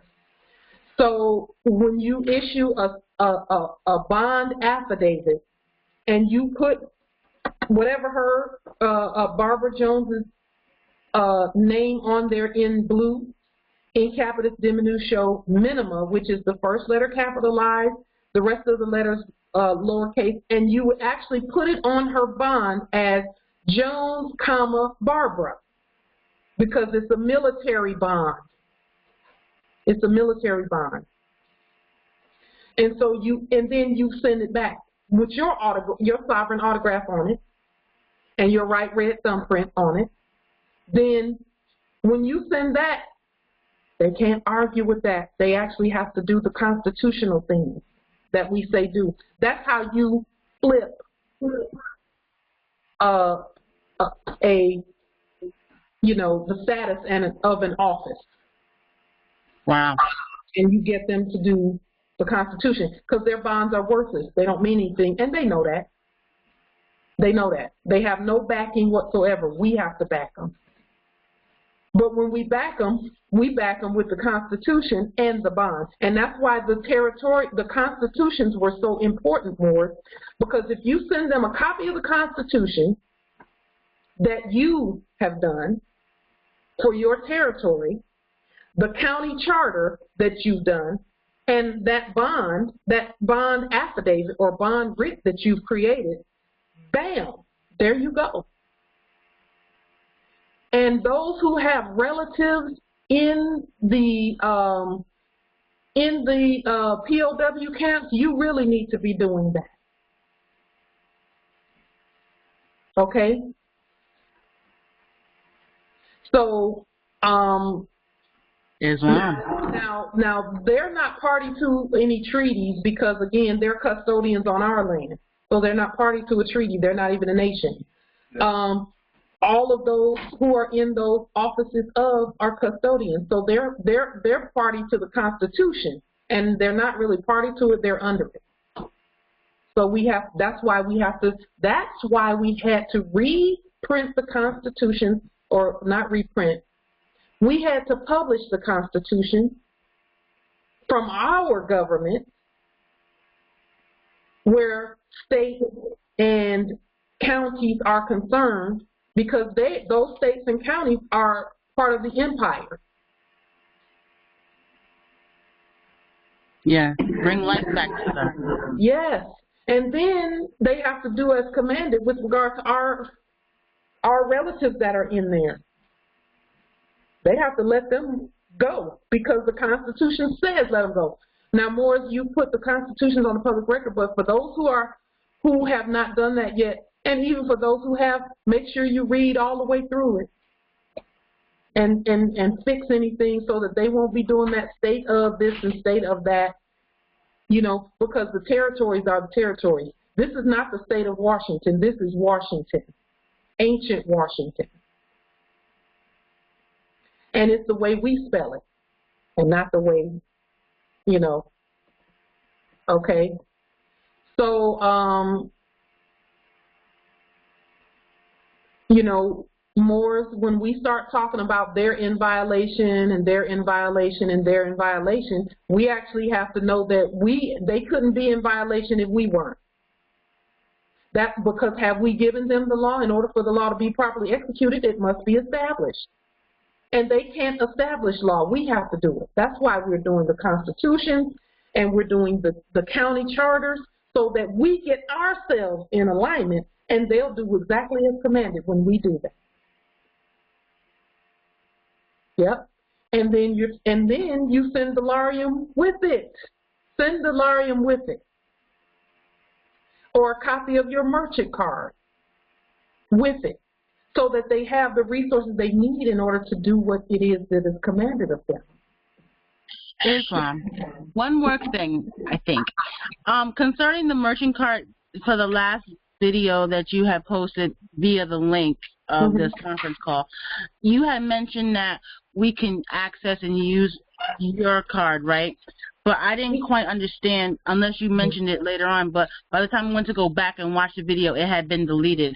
So is there a specific way we can access and use the card that you have on file? Do we have to create an affidavit with your appellation on it, or do we create an affidavit with our appellation on it and have your card picture present and your ID? Everything that you do is for your vast estate. Everything that you do is for your vast estate. So my appellation doesn't have to be on there. The card is a state card, so anybody can use it, really. Anybody can use the card. So just like if you hand a perfect stranger your quote unquote ATM card, they can go swipe and use it. Because as long as it's not reported stolen, and no one's going to report. I mean, I'm not. Our stuff doesn't get stolen. It's only certain ones can use it. And when I say certain ones, only those of the bloodline and birthright can use it. So yes, you can use it, but you don't have to reference me per se unless you want to. Again, it's however you choose to do it.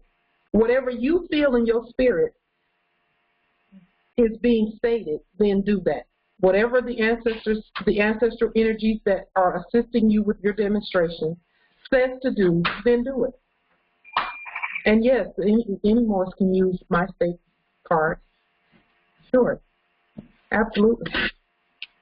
And then when it comes to the appropriations, because I know we had did one for the cellular and we had did one for property, land and property, right?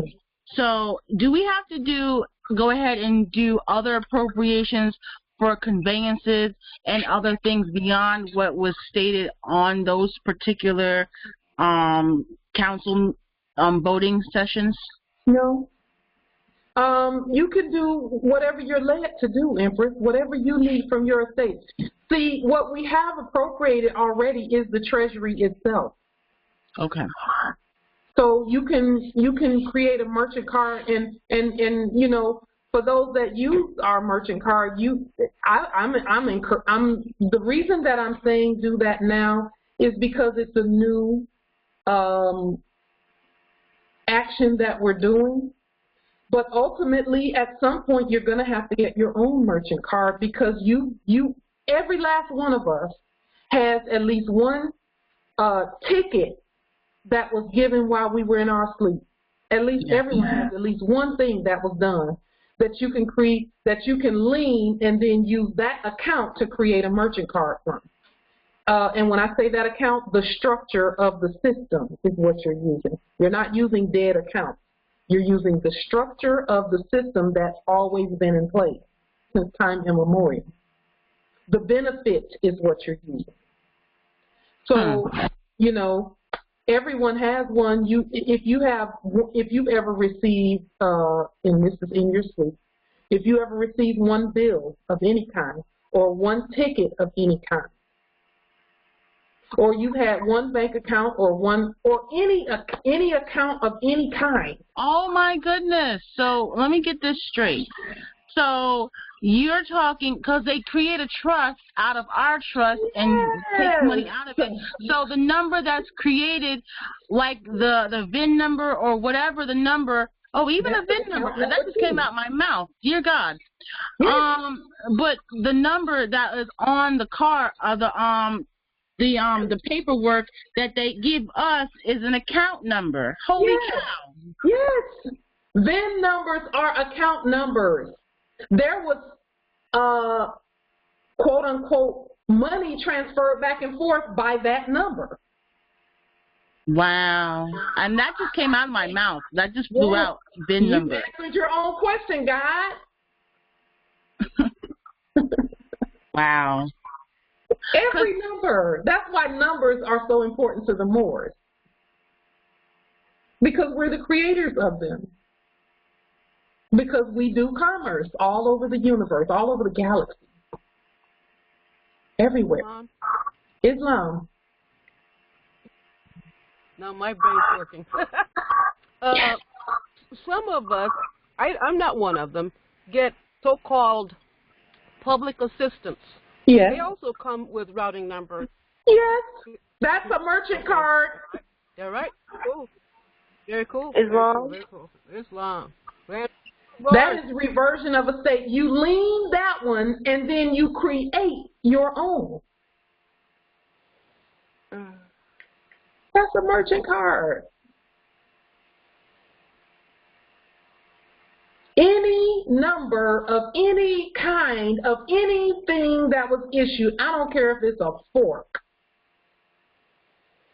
Receipt numbers. So you go to the store and you swipe your card and you get a receipt. A receipt number, that's a merchant card for that place. That's an account that's going in and out of. Y'all got, that's why I say when the prophet said, you're just plain rich. He knew that every piece of paper in existence is an account number. But he never got that far because of where everyone was at the time that he came here. That's why he said, if I told you to have, y'all would go back, many would go back to sleep. Because just think about how many receipts you have just from this year. Just since March. Each and every one is a merchant card because that's when you lean the stank, the corporate stuff off of it, there it is. Justice Al-Shabazz, the Moors are not seeing the things you're putting because you're sending them directly to me. I don't know if you wanted them to see what you're saying because what you're saying is true. Grain receipt. Justice Yezreel, we had to discover, that means uncover, what was covered. Those are all accounts. So when in the Biblioteliotext, when it says the Acts of the Apostles, it's actually the account of the apostles. An apostle is a legal term. Legal/lawful term. So now it makes sense. It's like with the fiduciary document, you had us put, we are the fiduciary of all numbers to include 0 through 9 and all integers in between to infinity. There you go. That makes sense. So any number, any account number. Any place where things were conveyed back and forth. And that's everything. That's everything. Y'all got about 1 trillion merchant cards worth $1 trillion each. And that's putting it mildly. That's putting it mildly. See, what they were saying about the goods and services, because see, now we're talking about quote-unquote grocery store receipts. They were saying, well, what backs the fiat? It's the goods and services because they keep using the goods and services. Well, that's how you reversion the estate. You lean that number lien the store, no, let me make sure I say that right. Lien the ones that are doing business at the store. And then you issue the fiduciary document and a merchant card for yourself. So that way, when you send your documentation and say, okay, I'm going to be coming in 30 days to get groceries. And I'm going to get enough groceries for that day. So you'll get enough groceries for the day. Because you don't need to get everything for a whole year. You get it for that day. And when you get it for that day, what you're saying is, this is the card that you use in order to do your receipt. And guess what? The system is going to accept it. Isn't it? Because it's something they're all that they were hypothecating and issuing. Right? And so if there's no more hypothecation, then we already know that the ancient system of creditors that was there is there. We know that. All they did was a corporate overlay on top of what was already ours. We had that stuff in existence eons ago. Moors, come on now. Eons ago. Eons. And that's how you do it. That is how, and that's the topic of our discussion today, with this grand assembly of nobles and the nobility. Our topic is making governing your vast estate your way of life. That's how you do it. Begin reverting the estate back to you.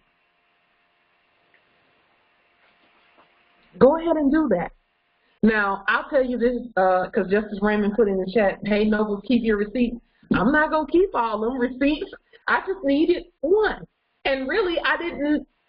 What I did was what I showed you a couple of talks ago, where I just got the card that I've had since I don't know when, and I have a couple of them. The store card that I had since I don't know when, since before I woke up.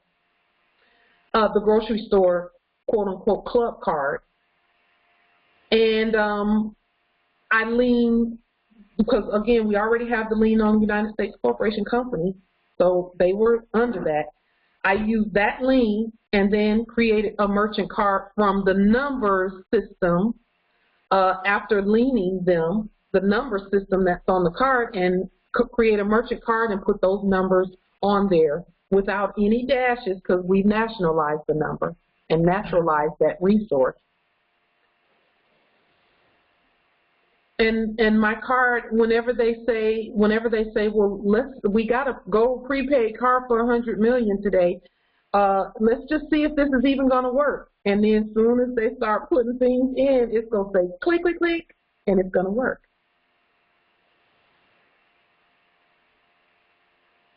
So, you know, and that's why we create a merchant card for each.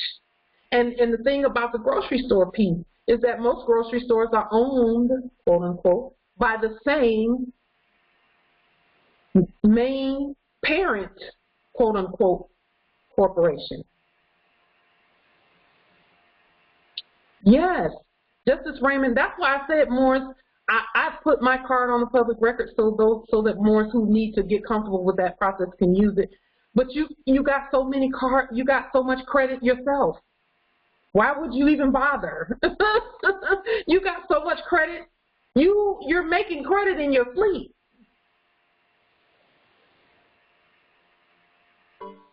If you went to the grocery store and got a receipt, you lean that number and then you got so much credit yourself, you don't even need money. You just have to know how to do a reversion of estate. And that's all we already, the sixth document. Name change, judicial proclamation, termination of corporate contract, proclamation of trust, the fiduciary document, and a lien on the United States Corporation Company, a lien on the social and the lien on the social and the non jure. You got that already. Yes, I went a little bit beyond that. A lien on the Social Security number, a currency controller fiduciary document, 1010-9505 is what I'm saying. Yes. And transfer to minors. I'm sending them all out. Yes. In my documents. They all need to go out. Currency controller means you have the authority to do the exchange. And what are you exchanging? More sovereign dollarium, or our national currency, for the things that are on the estate, because those two pieces have to be in place. And that's why I said, you know, we've put all of those documents on the public record. That's why we don't mind Moore's using our you know, but you have your own authority. So why you would use mine, I could have just, you know, but my interest is in making sure that everyone can get what they need. That's my point in all of this. Is all Moors need to be able to get what they need.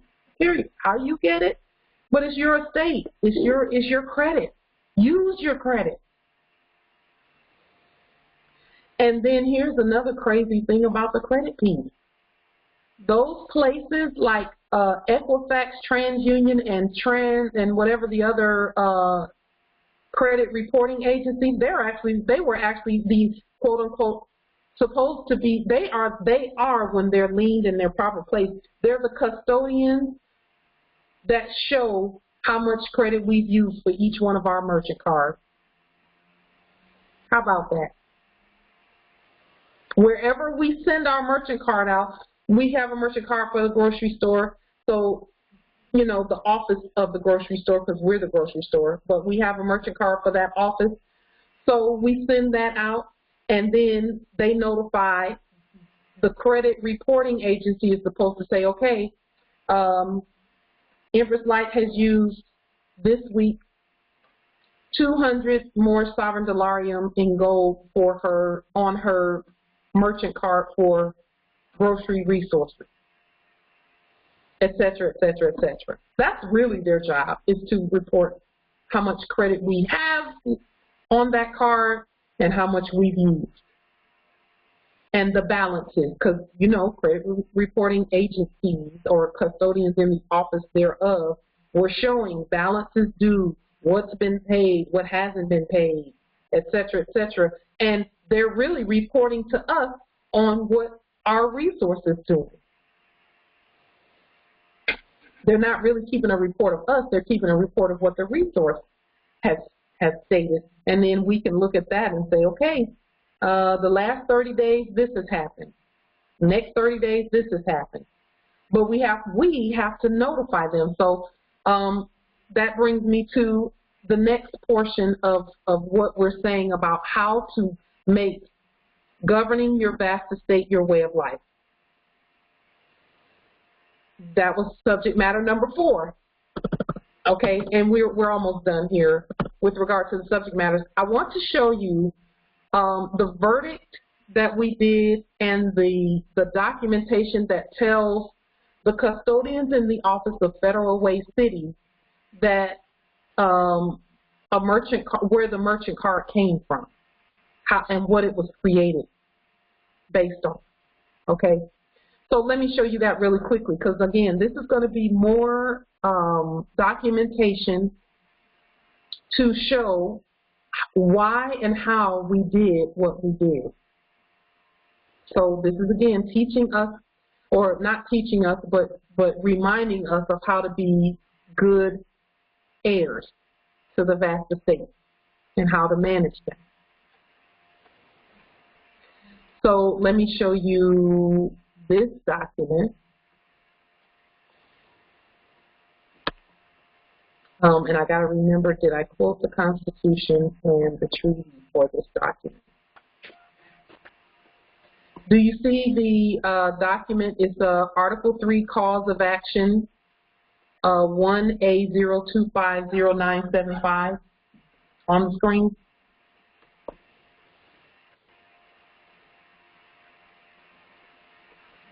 Islam. Okay, Islam. Great. So now, that 1A0250975, if you've ever gotten a ticket or they were attempting to give you a ticket, let me put it that way, because you never got a ticket. You never committed a crime. You've never done anything wrong. You're completely and 100% the God. So if you've ever gotten, if the corporate fictions ever handed their corpse a ticket pretending that it was you, then you have one of these numbers right here. Okay? So let me just show you how that works. This is how we have been led to demonstrate, been led by our own ancestral energies to demonstrate. We put the court action language, and let me just tell you what this is. And I didn't put it on here, but I'm going to go ahead and put it on here now. I do document. So this is a 1099 acquisition, just like our other document.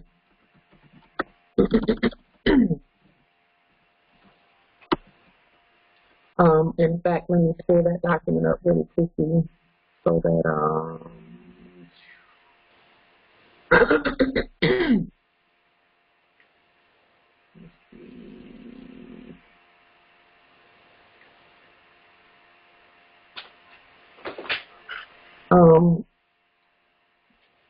this is a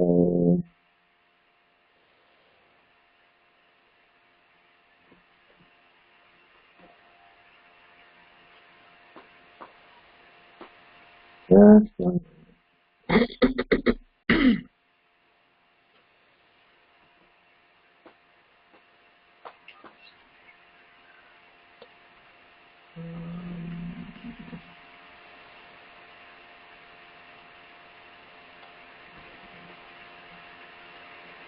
okay.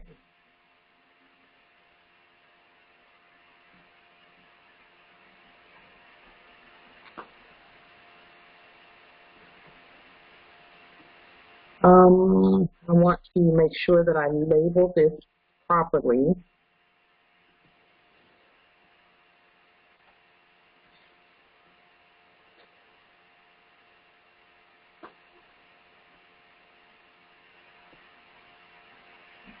Okay, this is it, right? This is what I'm looking for.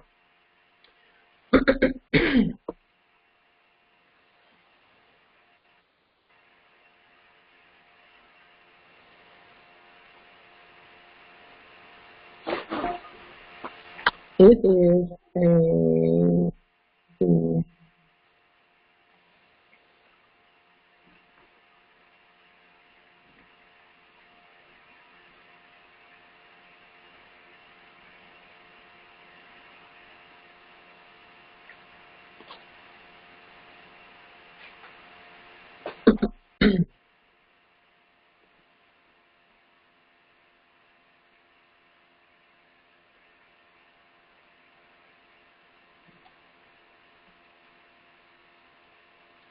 bear with me just one moment here, because I want to make sure that I label this properly.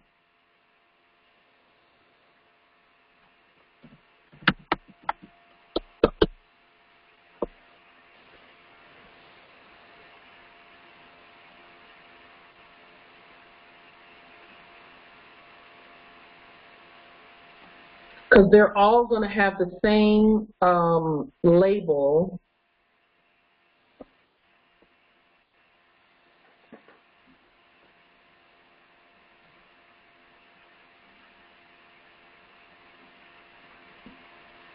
So this is what it is.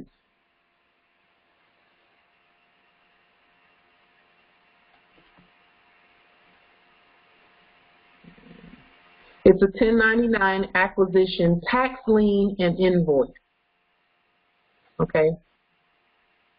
So I meant to put this on the top of this other document.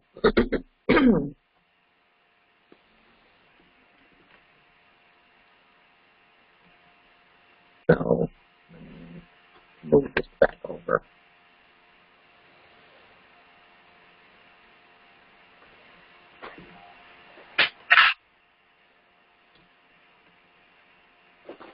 Okay.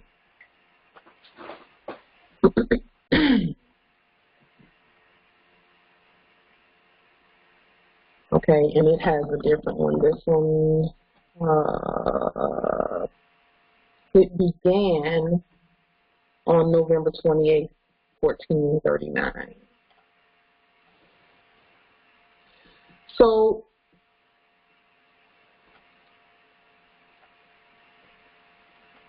this is a conglomeration of all that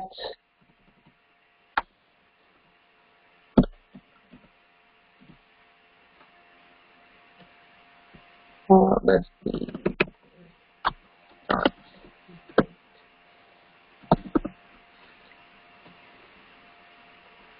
All that has happened since the beginning of when I first declared my nationality, and the things that happened with the custodians in the Office of Federal Way City.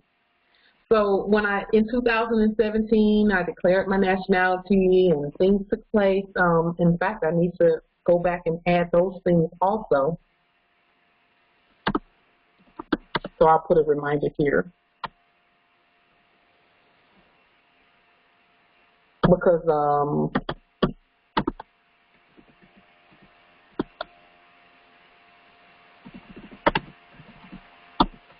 our actions are non-protunct, as it were. So I have to go back and put tickets. But from the beginning, I actually started this date with the first court action that I did. Okay. That's where this date came from. November 28th was when I first did a court action, and that wasn't even really the first court action. I did the first court action in 2018. This is all coming to my remembrance now that I'm doing this. But I want to show you with regard to, this is what I am sending to City of Federal Way Corporation with regard to the custodians in the office of City of Federal Way Corporation. So this is a court action. It says all consular court actions and persons are under the sovereign authority of this state, government, consular court, and her people, non-protunct. Our state and our nation and our government is a her. It is a matriarchal. And so when I say her people, they are under the authority of this state is a her, government is a her, consular court is a her, and her people. So that's not me, that's all of us. Because it's a living being, okay? So this is Pauline Denise Ritchie, a natural person presented by sovereign fiduciary, and then I referenced Federal Rule for Civil Procedure, Title 4, Law 18, which talks about a like fiduciary. A like fiduciary can present a natural person. Okay. Versus, and when I say versus, this is words. This is not a war. It's words. Versus City of Federal Way Corporation. Just one moment. Let me open the meeting.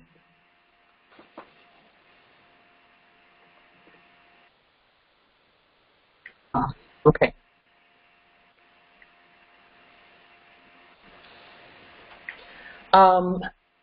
So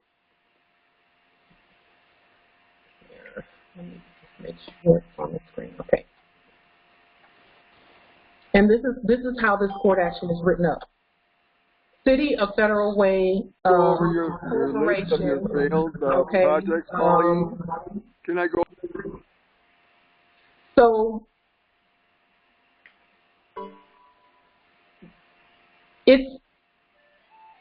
I combined this one.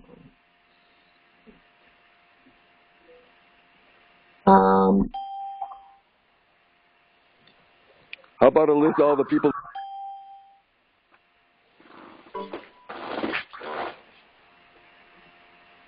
Let me just make sure Justice almost in.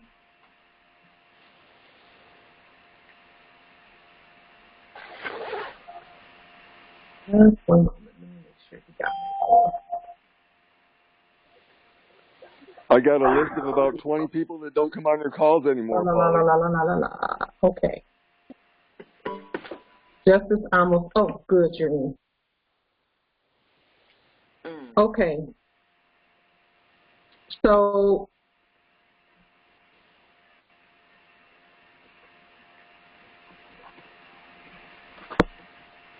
combined Article 3 causes of action. This is the court actions that I've done with regard to City of Federal Way Corporation, or the custodians in the office of, because they've been put in their proper place in terms of reversion of estate. Action number 1, Empire State of Morocco, Empire State and Washington, which is the land, cause of action. This is that. Original cause dated November 28, 1439, which is 2019. Consular court action, and this is the video that we put on the public record from that time period. That was the first action. And we gave our verdict. This is the second action dated January 28, 1441. This is the third court action, which was done February 6th and 7th, and we did that one and put that on the public record as well. This is the fourth action that we put on the public record, okay, where we did a lien, foreclosure, and liquidation. And for us, liquidation really is kind of like us saying we're accessing our own stuff. That's what liquidation really means for us. Because corporations can't own anything, they don't have anything, it all belongs to the heirs anyway. So when we use liquidation, we're using that word as in admiralty law and water. Then action 5 was the trial by consular jury of peers, and that took place. Let's see, when did we do that? That was 2 weeks ago, maybe 2 weeks ago. And I'll have to look and see when that was. I'm going to put some symbolism here so that I'll know to check this out. Okay, but the point being that we went back and looked at all the court actions that we had done where the City of Federal Way Corporation is concerned. Because, again, Federal Way City belongs to the Moors. And so we went back and named all of those things, and then we put our verdict. Here, our sovereign Article 3 verdict, lien, foreclosure, and possession by 1099 acquisition tax liquidation is affirmed. And for this one, this universal sovereign Article 3 Supreme Consular Court justice and verdict is in the favor of all sovereign original indigenous ancient Moors. And again, that was the court action where you all affirmed that we were innocent and free from sin, the free from sin verdict that we did. So we did a reversion of estate on this number right here because City of Federal Way Corporation and those that were previously doing business as issued a number that looked like this one, but it was in black, and they were saying that their court did this and this and this and this, okay? And so we liened all of that and did a reversion of estate on the numbers and the benefits because they belong to the Moors. And we said, okay, now that our court has spoken, okay, we have a free from sin verdict. We also have these that we did, these court actions here that we did and put on the public record. The verdict with regard to all of those is lien, foreclosure, and possession by 1099 acquisition tax, tax lien is affirmed. And so then what did we do? We took that and did a prepaid card for $100 million. Okay. And again, Moores, where it says Chief Justice, you're the Chief Justice. If you're the police chief, then you're the police chief. Okay, because the territory belongs to the Moors, and we are the ones who are governing it. So these are all justifications for this card. And again, anything that we did a court action on, it was because there was an event where the ones that were previously doing business as chief, you know, federal way police chief and all of that, they were issuing fraudulent corporate paper, or we had some type of an interaction where they were attempting to call us dead, or we did a POW demonstration and proved that we were the living, or whatever the case may be. We went ahead and did these. We noted all of that. We have records for all of that because we're a court of record. And again, even if you have not been taking copious notes of what has happened with you, if you start going back through your memory and through your documentation, it'll start coming back about this happened on or around this date. This happened on or around this date, and we are the court who speaks to that. And then we award ourselves. We award because we have the authority to do it. That's what a sovereign does. A sovereign is the supreme ruler. We award ourselves through our court these prepaid cards, and then we hold the custodians to it. Because again, custodians are bonded through us and under us. And so what the Empress was saying about the bonds, all we do is create, and that's another something, that's another something added to the government list of things to do as we continue using our merchant cards in our territory or otherwise, is we do a bond affidavit writ and put that with one of the 13 great writs. So a bond affidavit would be a mandamus. It'll be just like the rest of our documents. A bond will be a quo warranto mandamus restitutio bond that says all custodians in the office of the sheriff are under our authority, bonded by our merchant cards, because again, we've done a reversion of estate and we've proven that, again, this number, Moors, remember where this number came from. We did a reversion of estate on 1A0250975. We did a reversion of estate on that number, that sequence of numbers and letters, okay? Because initially, the corporate frauds had issued a quote-unquote case number that looked similar to that. It was exactly, it looked exactly like that, except it was in black and issued by them, which makes it fraud. So we took that same sequence of numbers and gave it living energy by way of sovereign fiduciary document. And then we created our merchant card, our prepaid merchant card. That is how you get $100 million from violations and things that are pretending to be, just as Yezreel put it in the chat, clear as day, all debts contracted were contracted by them. We're just here to collect the tax lien benefit. Islam. Islam Empress. So now that we've done that, and I comprehend that part, so when it comes to now taking those credits and applying them to the things that we want to acquire, we just do that by affidavit, and we just send the prepaid card to wherever we want to use that card in reference to, whether it's getting a domicile or a conveyance or, you know, accessories or clothes or whatever we need in our lives day to day. We just take that card, send it off by affidavit, and then notify them that we're going to be getting X, Y, and Z, and then either they send it to us or we go pick it up. That's it? Yes. And I would have them deliver. Okay. I would have them deliver it because they all do. Mhm. They're custodians. That's what they're supposed to do.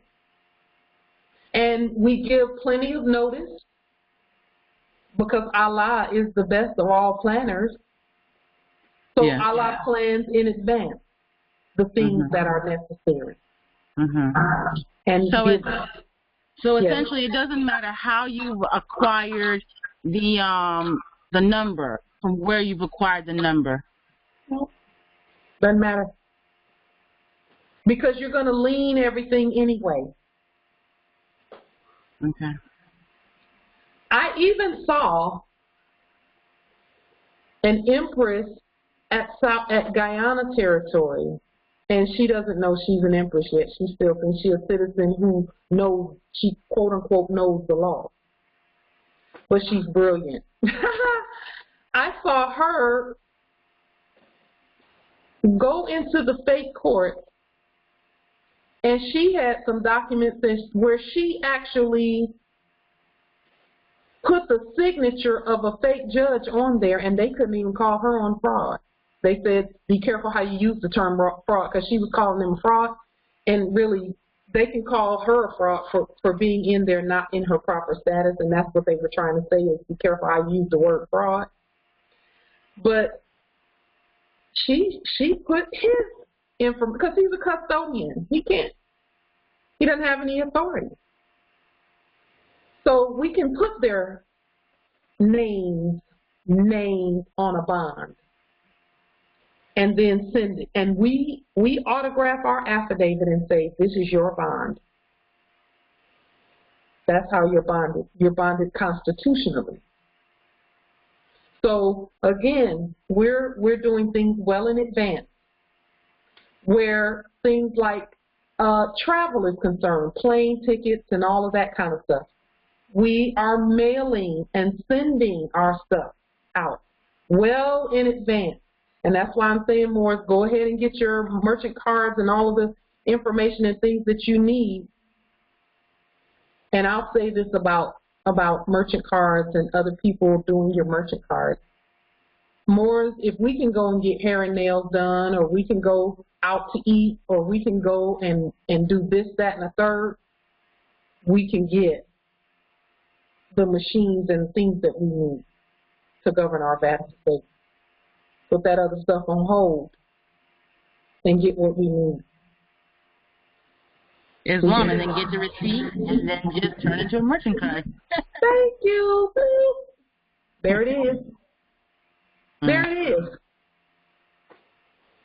So, in fact, Empress, I may have to go ahead. I think I may do that, too, because you just brought something to my remembrance. The machine that I got was from Amazon using my sovereign credit. That number can be used to create an Amazon card, because again, we're going to be doing that. And again, more where swiping cards are concerned, just make sure that you do a lien on the bank, on the custodians, not on the custodians and not on the bank. We're the bank, they're the custodians when everyone is in their proper status. But on the corpse is doing business as the bank, lien them. so that when you swipe your card, it's sovereign credits that's going back and forth so you can get what you need. And then get the machine and then do a reversion of the state, which is leaning Amazon or whomever you get it from, and then creating a merchant card from the number that was used to make that order, because that's why they give order numbers. It's an order. It's a command. Create your Amazon, your merchant card, Amazon CEO merchant card for 100 million, and then Islam. Or you can use your merchant card that you created from the bank account. That's yours. You can even do that. Liens have to be in place. The fiduciary document needs to be in place, and it is best that you do the currency controller documents and all of that. Do that. Empress, I have a quick question. So I thought because the cards, the merchant cards we're creating is prepaid, it didn't need to be swiped. Like no, they don't need to be swiped because we don't do our business the way that we used to do it when we were sweet. We do it the same way that I'll just use this as an example. We know they're not real kings and princes. But if the king of Jordan decided that he wanted to implement something in his quote-unquote kingdom, he wouldn't go down the street and swipe a card. He wouldn't. What he would do is send documentation from his quote-unquote legal department to make sure that everything is in order. And he would give plenty of notice. He would quote the law and plan ahead. Allah is the best of all planners. We must plan ahead and notify by mail. That's why we don't need, and I'm going to say this here, we don't need those right now. Because as we continue doing what we're doing, the ancestors are going to manifest how we get the proper, because the systems have to be proper. And what we're doing right now is turning everything over step by step. We're turning over the tables of the money changers step by step. And after a while, we will have it so that we can swipe our $100 million prepaid merchant cards. That's coming. But Judah has to kick the door in first, and it's not kicking the door in. Judah goes first, sending with the law coming, we're the law, and we're opening the doors. Once we get those doors open, and they're open already, really, the ancestors have already opened the doors to the estate. All we have to do is walk through them. Then we will be the ones who say, okay, I'm going to put this stripe, this red stripe on the back of my merchant card, and whenever I take it in there, boop, it's gonna ring everything up the way that it's supposed to. And then when I look at the receipt, it's going to say zero balance. It's coming. It's just a matter of time. We have to do these demonstrations first. See, remember, Morris, when people were saying, oh, they're not recognizing this and they're not recognizing that. Well, they're recognizing it now, don't they? They have to be in such a status to recognize. So we are opening the doors for ourselves. And that time is not long from now, Justice Yezreel. It ain't going to take us but a minute to get that stuff done. It ain't going to take us but a minute. We're doing it a whole lot faster than previous times. Because think about it, Morris, it took them from 1871 to now to get where they are, and we have already leaped warp speed, and we already at the card and the banking and all of that. Because our ancestors know what they were doing. And they're speaking through each and every one of us on how to demonstrate our sovereign status. Islam. Islam.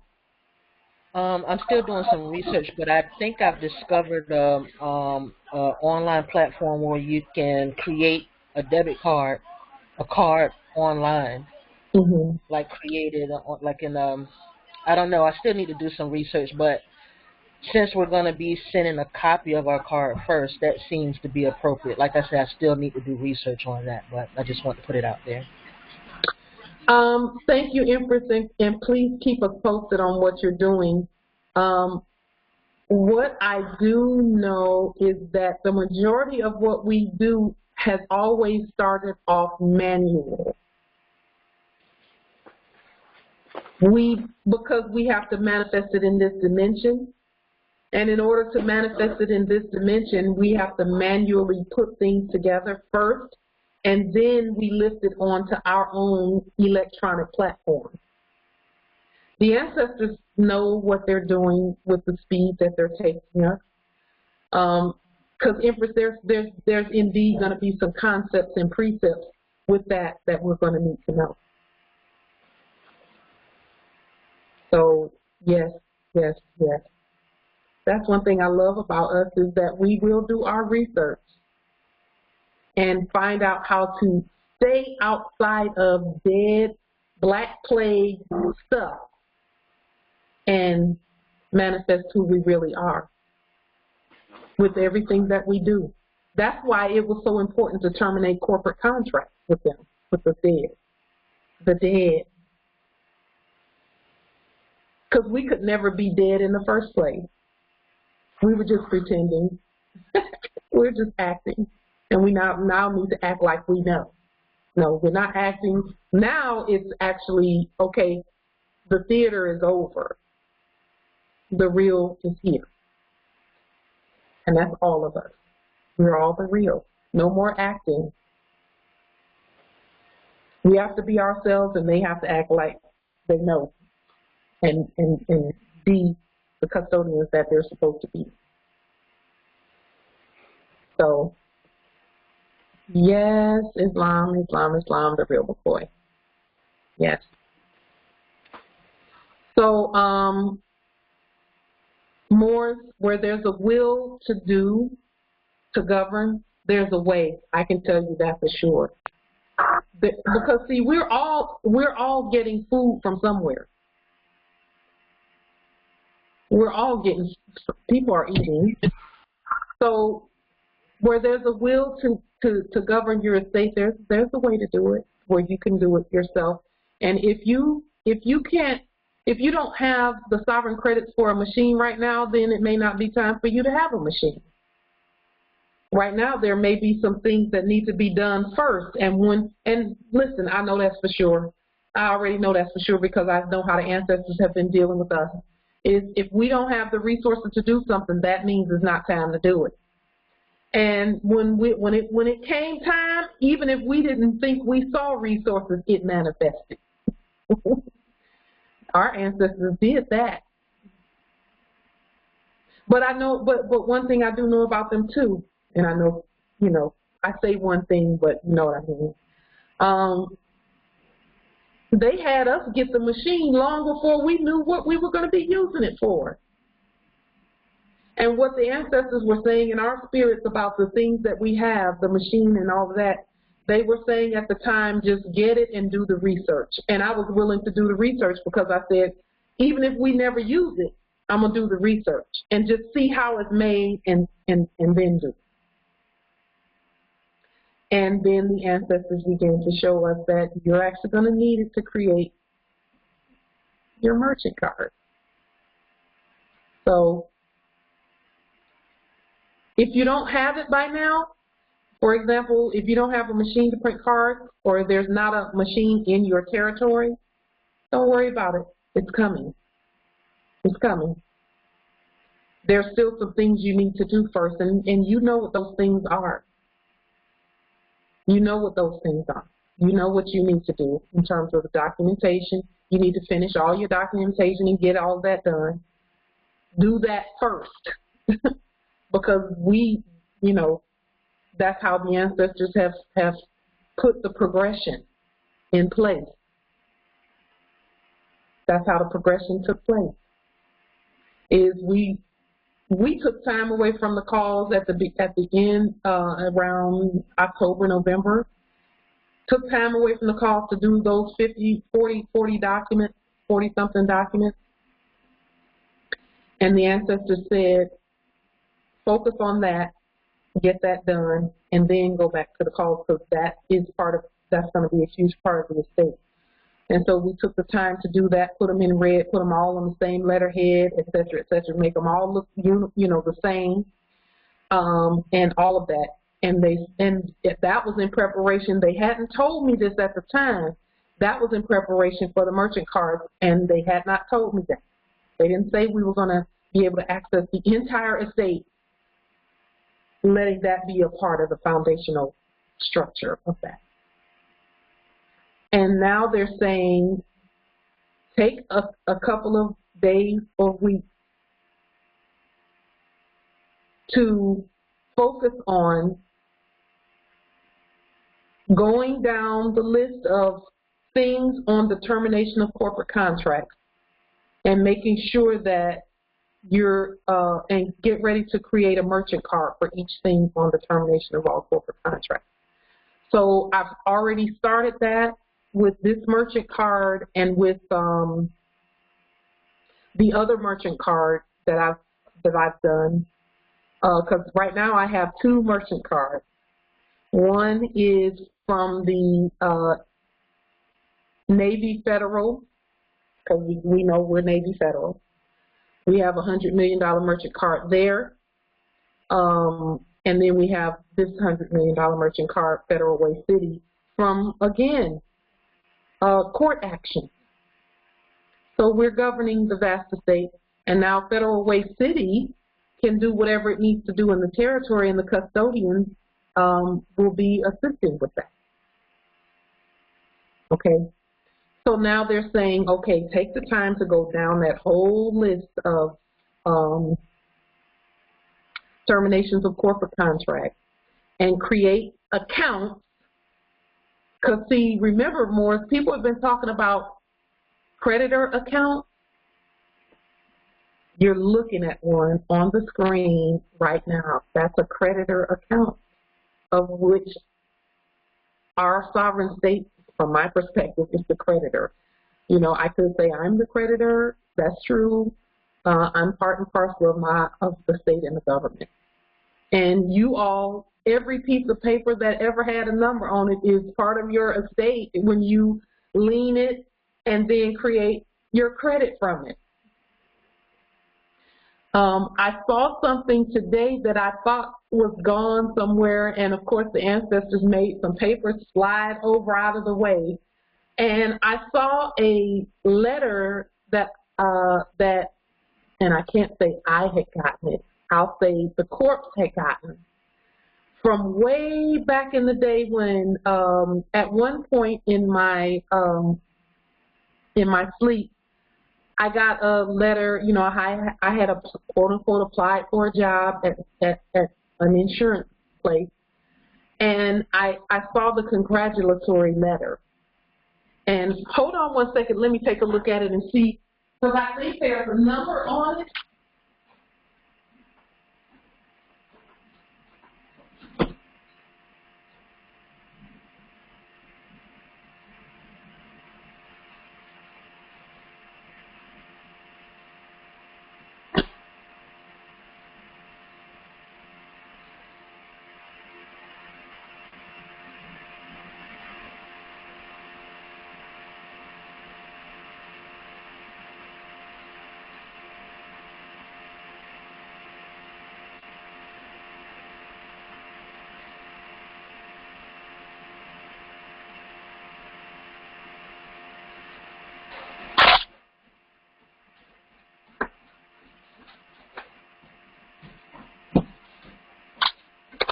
Okay, so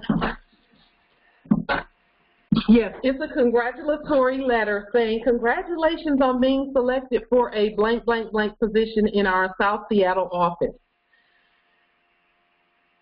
The ancestors let me see that, and they are like, you never were paid. You were never paid lawful money for that. Those are credits that need to go onto your merchant card.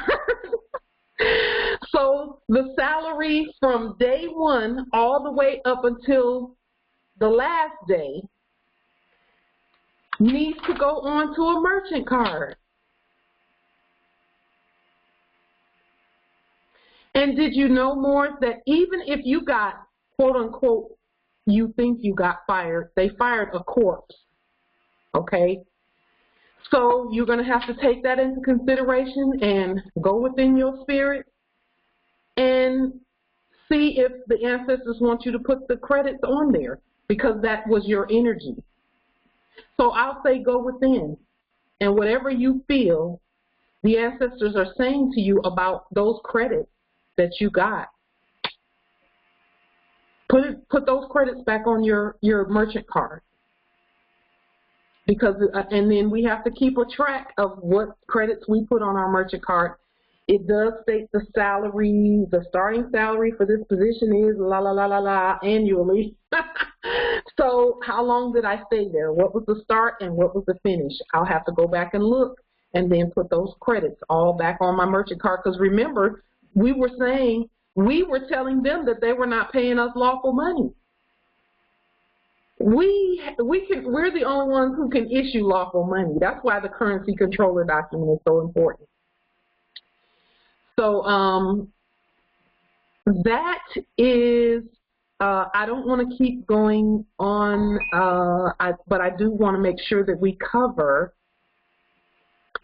each one of the subject matters that we have on our documents for today. So that is what we've done, and that is how we created. Because the whole time that we were demonstrating where federal way is concerned, I'll go back to that, we were stating the law. We were talking about the Constitution and the treaty. So that's another something that I'm going to put on that document also. I'm going to have to reference the Constitution and the treaty. Or I can pull up the documents that I had sent thus far and let that document be a cover sheet that lists each one of the actions that took place.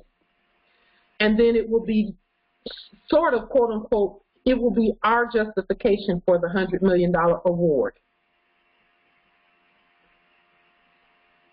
And it's not really an award, it is restitution. Okay? So, subject matter number 5, let's see. The Moors that are, and I'll put this link because Justice Jezreel on social media, he had posted something on social media. I'm going to paste the link in the chat.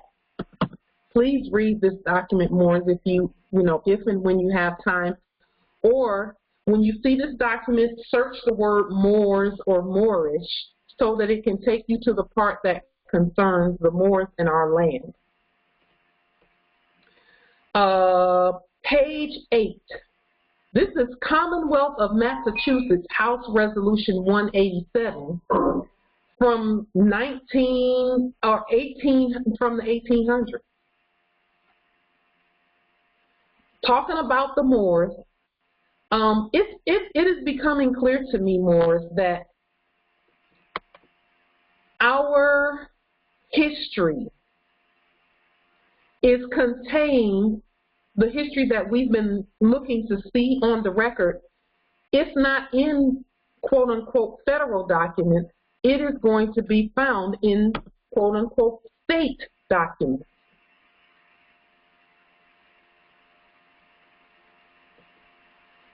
So let me put this on the screen really quickly, and we'll go to page 8 really quickly. And this is regarding the Olmec Moors, the Mexican Moors, and when I say Mexican, I mean the Moors that are that are the Moors that are of Mexican, let's see, the Mexican Moors. I'm saying Mexican in red and all lowercase letters. That's what I'm saying. And let me tell you what the ancestors told me about, like, all of that. Let's see, just one moment. Let me pull this document up. Okay.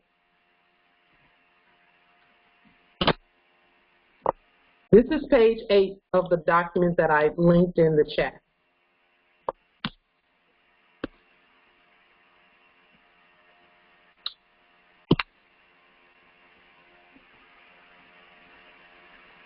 It states right here, it says, the stupendous deserts between the Nueces and the Bravo rivers are the natural boundaries between the Anglo-Saxon and the Mauritanian races. That's the Moors, and both are the Moors, really. Anglo-Saxon is not talking about foreigners. It's not talking about them. Anglo-Saxon did not mean modern European, okay? It means Anglo-Saxon Moors. Anglo-Saxon does not mean what we thought it meant. It says here, there ends the valley of the west. There Mexico begins. Since beyond the Bravo begin the Moorish people and their Indian associates, to whom Mexico properly belongs. Who should not cross that vast desert if they could, as we on our side too ought to stop there, because interminable conflicts must ensue our going south or their coming north of that gigantic boundary. While peace is cherished, that boundary will be sacred. Not till the spirit of conquest rages will the people on either side molest or mix with each other. And whenever they do, one or the other race must be conquered, if not extinguished. And all that means is whose capitalism is going to rule. See, people don't really, when you say extinguish, because there's a reason why they don't say killed, they don't mean kill. Extinguish means put the fire out or put the light out in them. That means there's going to be a covering over them and their life. So whichever one of them accepts the person of the other state, they become subjects and servants to that state. When we were in our sleep, we accepted a person that was not us. We accepted the all capitalized person of the United States Corporation Company, the dead one. Acceptance is a financial term. And so now that we have taken, put our own capitalism on the public record, and we're the fiduciaries thereof, because we are a state, a sovereign state, nation, and government, when we put that on the public record,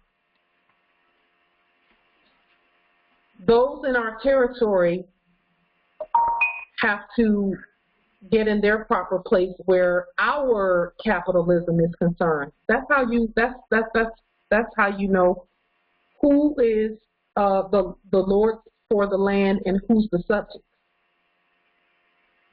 That's how you know, is who accepts whose capitalism.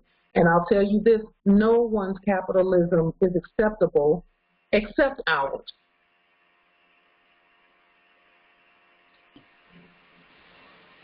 That's what the fiduciary, that's how powerful the fiduciary document and the overstanding of it is we don't accept anyone else's paper, whether it be something that they're handing. Here, you got a job. No, I don't need that paper. We're going to do that by affidavit. or their military script that they were calling money. Nope, not that. We have our own.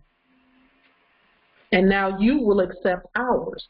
And that's not even an acceptance thing. They don't have a choice. There's been a long-standing, since their creation, affidavit in law that says when the Moors are competent and they stand and do what they do, you don't have a choice. They are supreme. They are supreme. Are there any questions or comments about that? So Mexico, as it were, and that's in all lowercase letters, belongs to the Moors. But everything does. Islam. Yes, Islam, I have a question. Yes.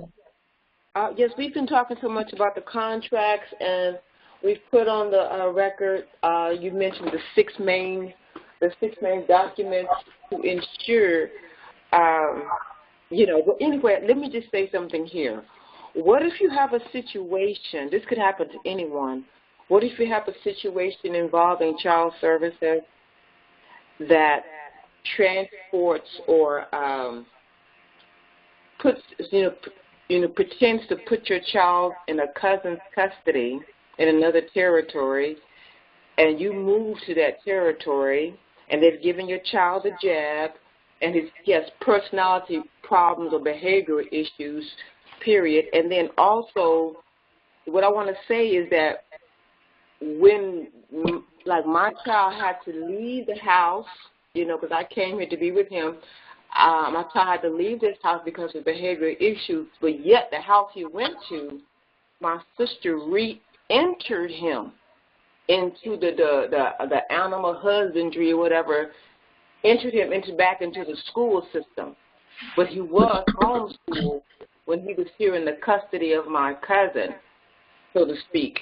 And so if someone re-enters him into the Department of Education, whatever, and then they turn around and do the Medicaid thing again, after you have on public record, termination of corporate contracts, etc., what does one do in order to, do we just inform the new territory, send them appropriate paperwork from the empire saying that I have terminated corporate contracts, send them the fiduciary, and then the fiduciary for minors. Okay. Enter for orders in any of that information. I mean, you do all of that. You do all of that. You do all of that, Empress. But let me. These are some things to think about. You don't have to answer these, but this is something to think about. Have you gotten your documentation for you first on the public record? Okay. Yes. And when I say you first, that means you. Okay. So now, then, if you were to get the heir back, is your living situation stable? No, ma'am. That's what I forgot to say. I do not have my own domicile at the moment. Okay. Nor my own conveyance. And the reason I asked that line of questioning is because I've seen this a million times, and I know what's going on with it. The ancestors, before you try and get your heir, first you know that your child is with a relative. Is that correct? Yes. Correct. Okay. Is the child safe? Yes. Okay. The ancestors are giving you this time right now to get your house in order. So what needs to happen is, and this is just, again, we can't tell you what to do, but I've seen this a million times, and I can't say a million, but I've seen it quite a bit. Mm-hmm. Whenever the ancestors put the child in a safe place like that, they're saying, okay, now, the child is safe. You know the child is safe. So you need to get yourself safe. What does that mean?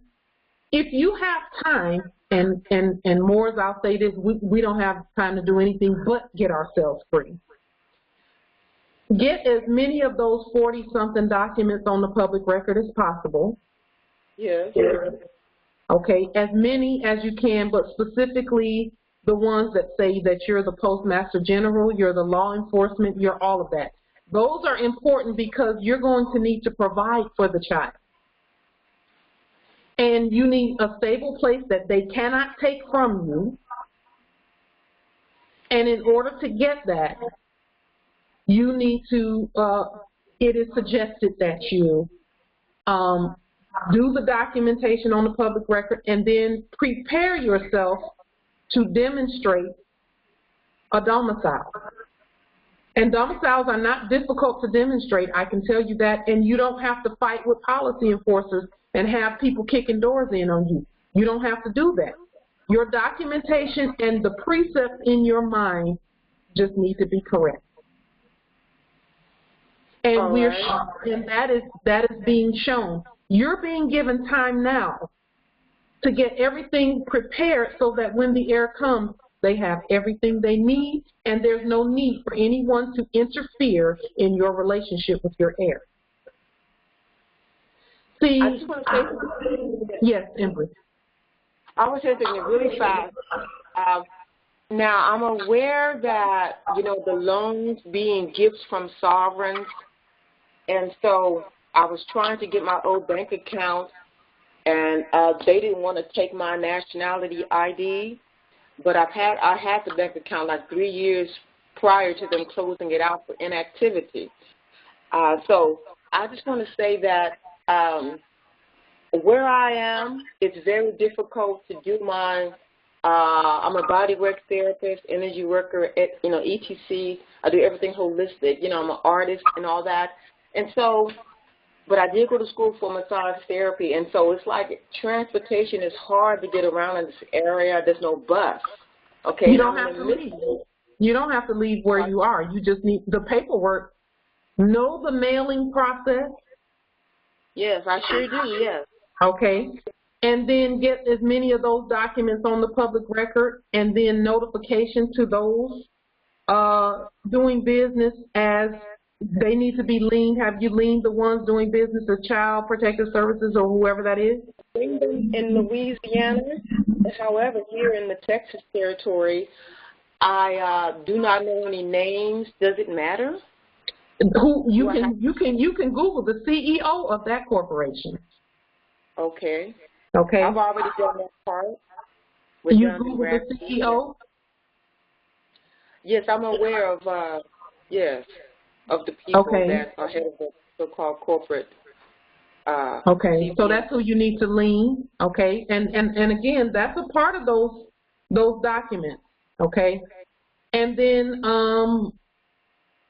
send them Delarium with what you do so that they know that you're not using their military script. Okay, because I'm on the phone and I do not have Delarium as of yet. Okay, can you, let's see, is there anyone here who can forward to her some Delarium that you'd be willing to give her your email address on this call? Because I'm in the Texas territory now. You're in, okay. There's someone in the chat there are several who are stepping forward. Thank you. I know you can. Do you have a pen or pencil to write with? Yes, I do. Okay. The Empress has put her email. It's angelicabay264@gmail.com. That's ANGELICABEY264@gmail.com. Oh, great. Thank you. So when you see an email from her at that exact email address with the Delarium, then you'll have the Delarium. All right, so that's ANGELICA Y B-E-Y? B-E-Y 264. ANGELICAY BEY 264@gmail.com. Oh, great. Okay. All right, because everything I do is healing, Empress, and my pen had dropped to the floor in the beginning of the conference, and you was talking about this energy and feeling something and feeling you want to eat more healthy, etc. And I have so much to say, but I guess I'm going to just reserve it and allow someone else to speak. You know, it was on a spiritual tip because I am an energy worker as well. I grew up my father telling me to shut up, you know, because I jumped about too much, you know. But I have been recording this whole session. Empress, what is your appellation? It's Lisa Mariah Miles L. Okay. So, Empress Lisa, email Empress and Angel first so that she can send you what you need. Oh, I thank you so much, Empress. Thank you so much. Empress Angel, I think that was for you. Oh, praise it. Thank you. Islam.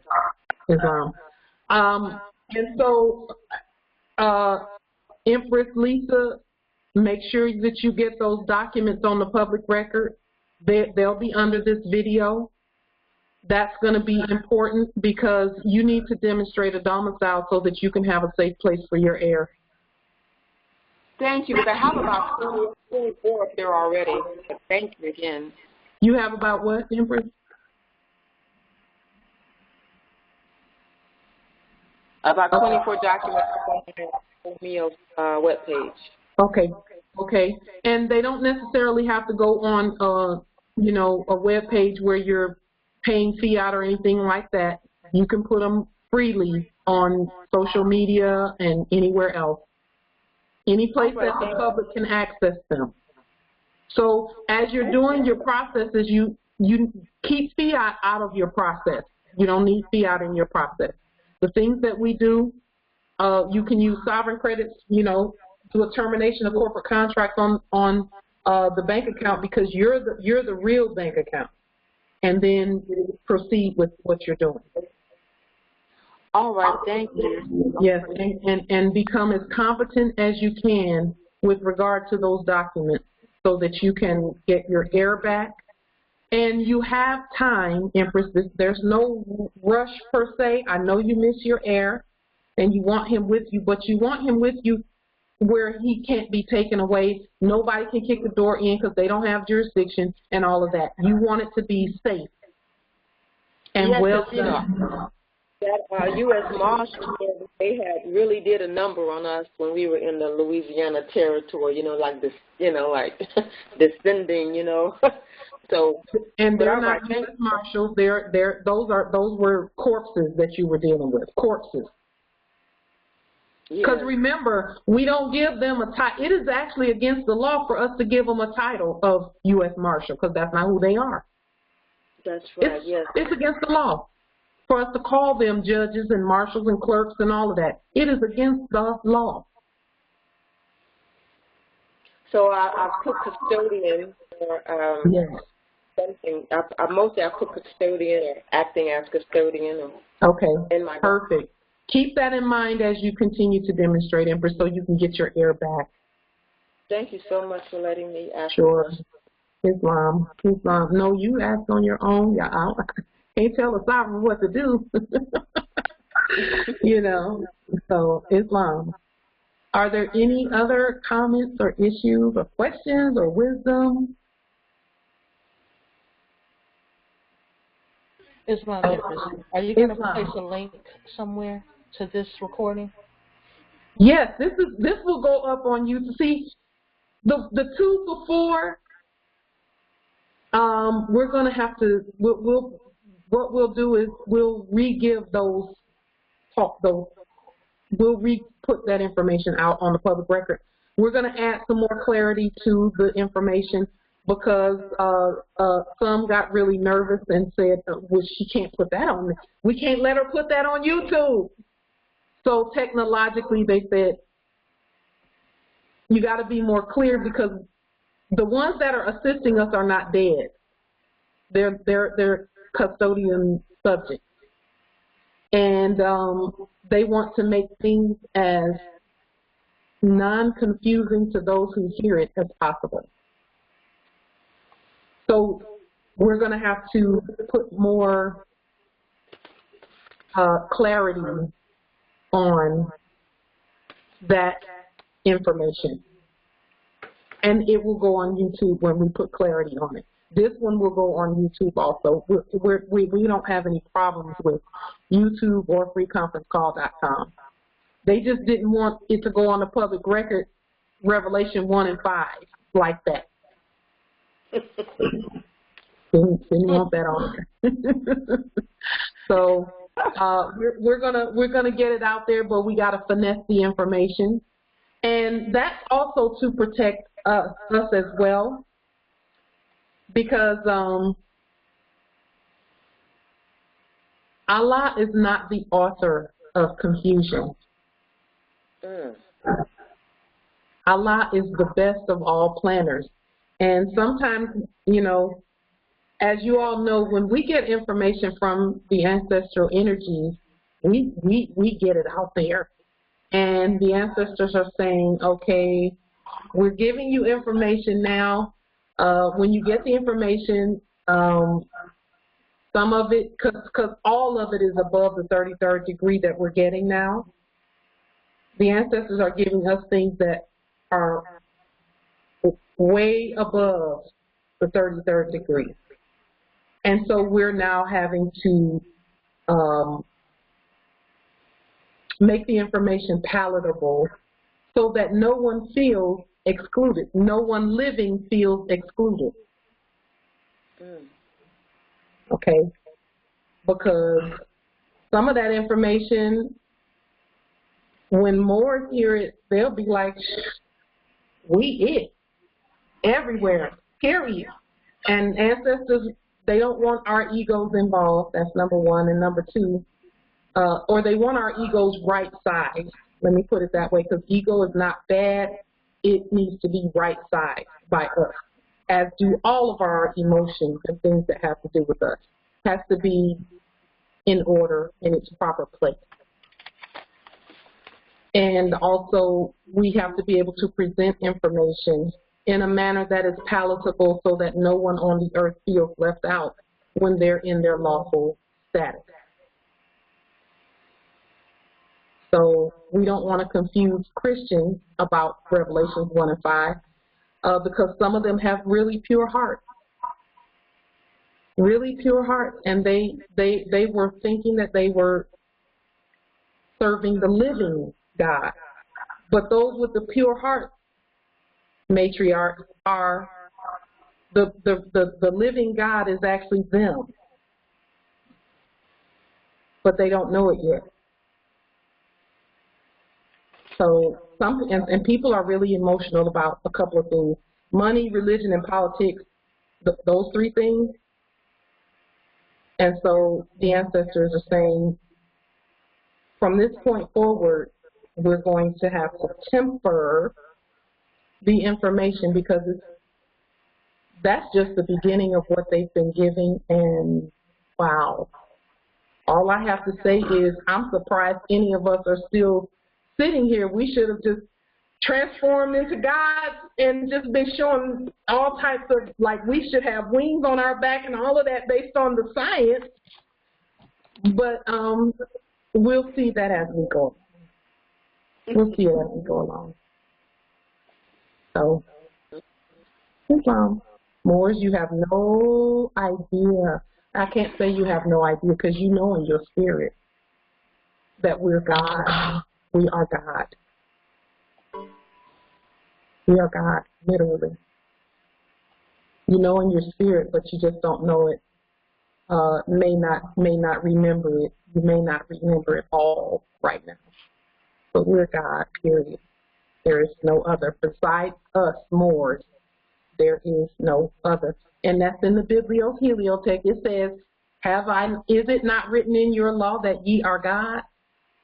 That is the truth. That's the truth. And not only that, but we have powers that when it comes in contact with the right monoatomic elements,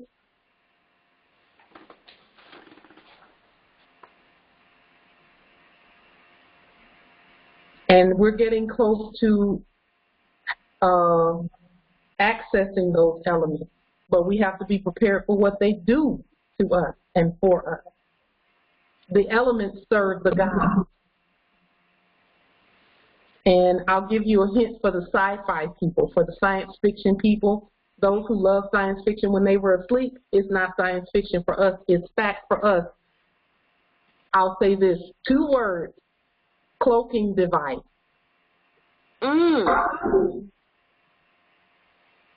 So when a certain monoatomic element comes in contact with this carbon and these chromosomes, y'all, your chromosomes and your carbon, there's nothing you can't do. All the laws that we thought were laws in terms of gravity and all of that, they're shattered. They're shattered. So with that being said, our final subject matter is a 5-second subject matter, our fast. Great health runs in all families naturally. Continue to cleanse and phase out unnatural foods. We're having our 3-day full moon national fast. It's water only for those who do water only fast, or do the fast that works best for you, even if you're fasting from negative energy. May 15th, 16th, and 17th, which is the time of the full moon, we're going to be doing this 3-day full moon cleansing national fast for our state, our nation, our government, our heirs, our estate, and all of that. When they used to tell us, you know, sometimes you would go to in our sleep, we would go to the doctor and they would say, well, tell us what runs in your family. Is it high blood pressure? Is it diabetes and all of that? They were lying when they said that runs in our family. No, it doesn't. The food was running in our family that caused those things. We were all eating the same food. And some in the family didn't even get those things. So saying it runs in the family is a lie. Because then everybody in the family should have got it. But they didn't. So that means that that's not true. So,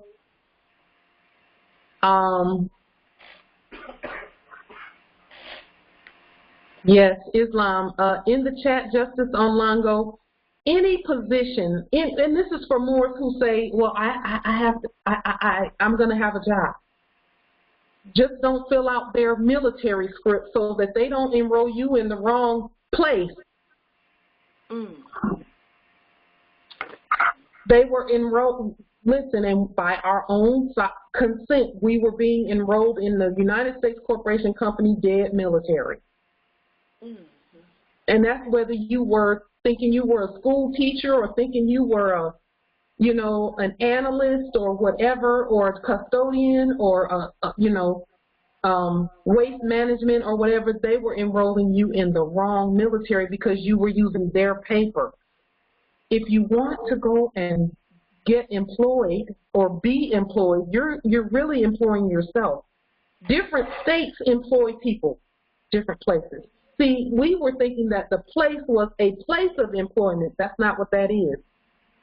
Different states are send employees to places to get resources and use resources and learn things. That's why those people that were doing businesses, Indians, not the other ones. The ones that were doing business as Indians from India, whenever in the workplace they would go there, somehow you knew something was different about them being there because they didn't get treated the same. Something was different. I used to wonder what it is, but now I know. Their state, quote unquote, state sent them there to work. So they used state documentation to get in there. And then they learned all they could and took it back to their state. And they would even get paid in their state money so that it would easily exchange and go to wherever they wanted it to go. So the Empire State of Morocco, the sovereign state, sends, and again, you're sending you're the fiduciary sending your natural person to learn something on a job. But don't fill out their paper. Use your affidavit.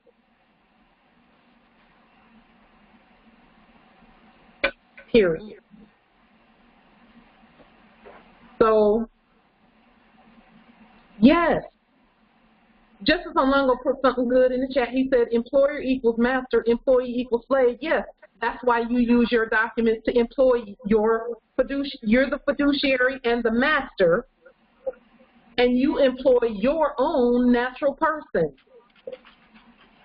Stay in your jurisdiction. Yes, Justice, yes, you're right.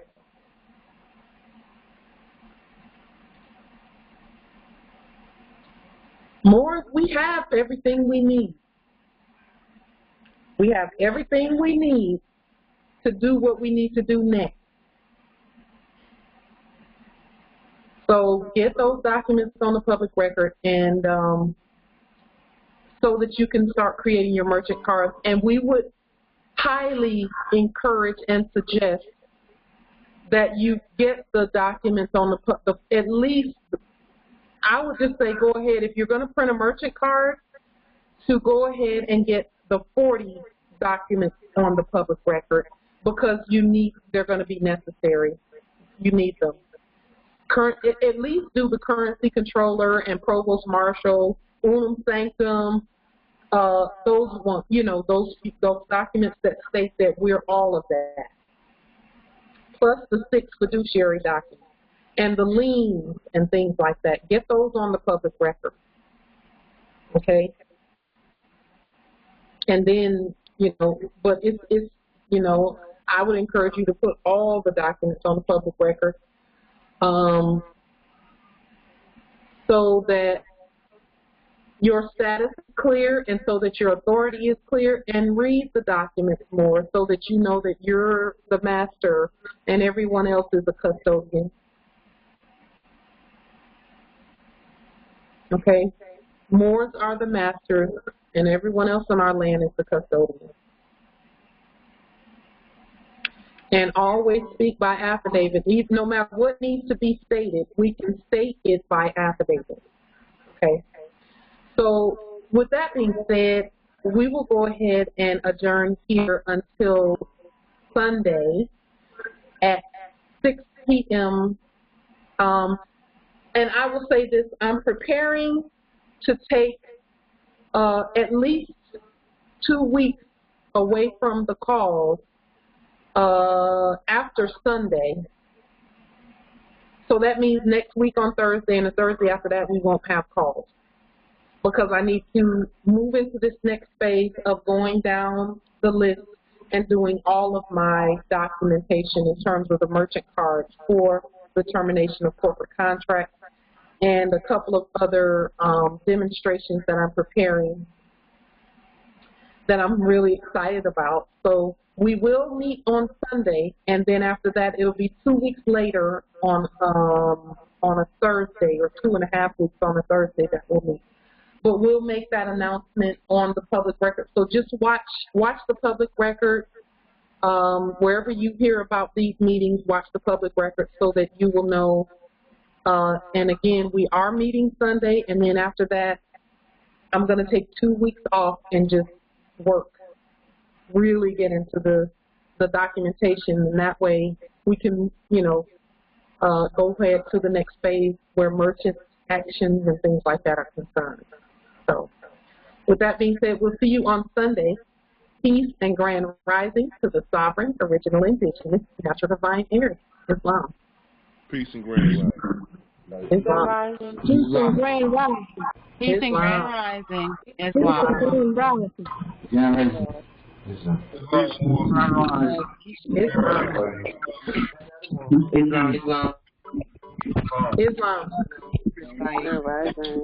Peace and love.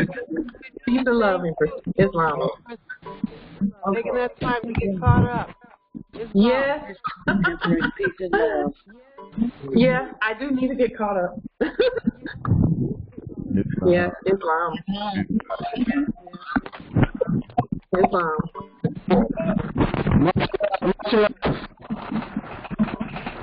Islam. Peace and love, nobility. Islam to Trinidad and Tobago. We love you so much. Islam. We love you so much at Trinidad. UK, we love you so much too. Jamaica, we love you. We love all of the Moors that are. We love all of you so much and so honored that you're here. Thank you. Islam. Empress, like, I'm gonna send you two documents for the update of my merchant card. Say again, nobility. Gonna send you two documents. One document tonight. I forgot to send you. Okay. And my documentation along with my deliriums, copy of my deliriums. I'm gonna send you in a couple of minutes on the government. Thank you so much, nobility. Islam. You have a great day and thanks for sharing the knowledge. And may God and ancestors bless you and keep you in good health and strength. You know what? We do keep ourselves that way. Because that's our job too. Yeah. To keep ourselves in good position, heal thyself. Yeah. Only yourself can heal yourself. There's no doctor, no one. Yes. You say your oriental conscious does it. Yes. Yes, Islam. How are things at Trinidad and Tobago? How are things going there? Well, I'm in Canada right now. I'm from Barbados. But things is going good.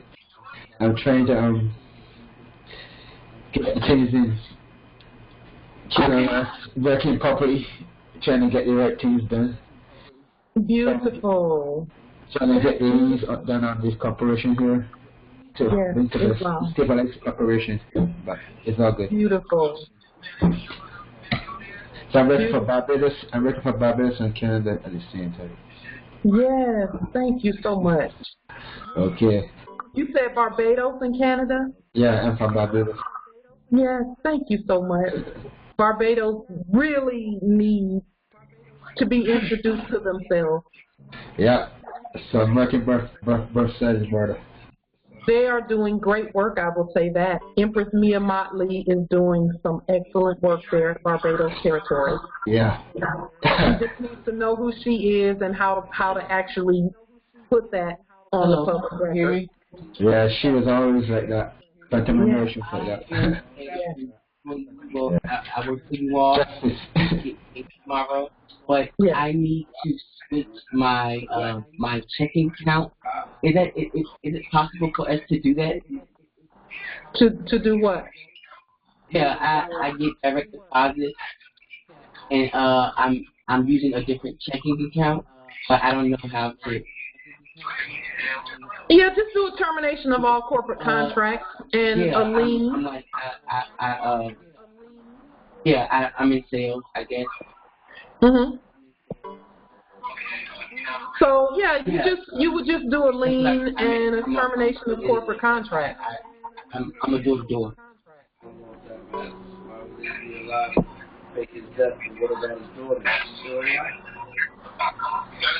Yeah, you can just those 6 documents are the foundation for any demonstration. Yeah. All right. In red and all lowercase letters first, and then in blue. Okay.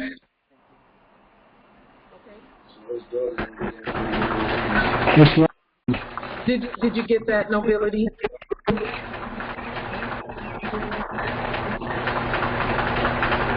I didn't. Okay. Yeah. In red and all lowercase letters first, and then in blue. That's him. Talking to him. Islam. Perfect.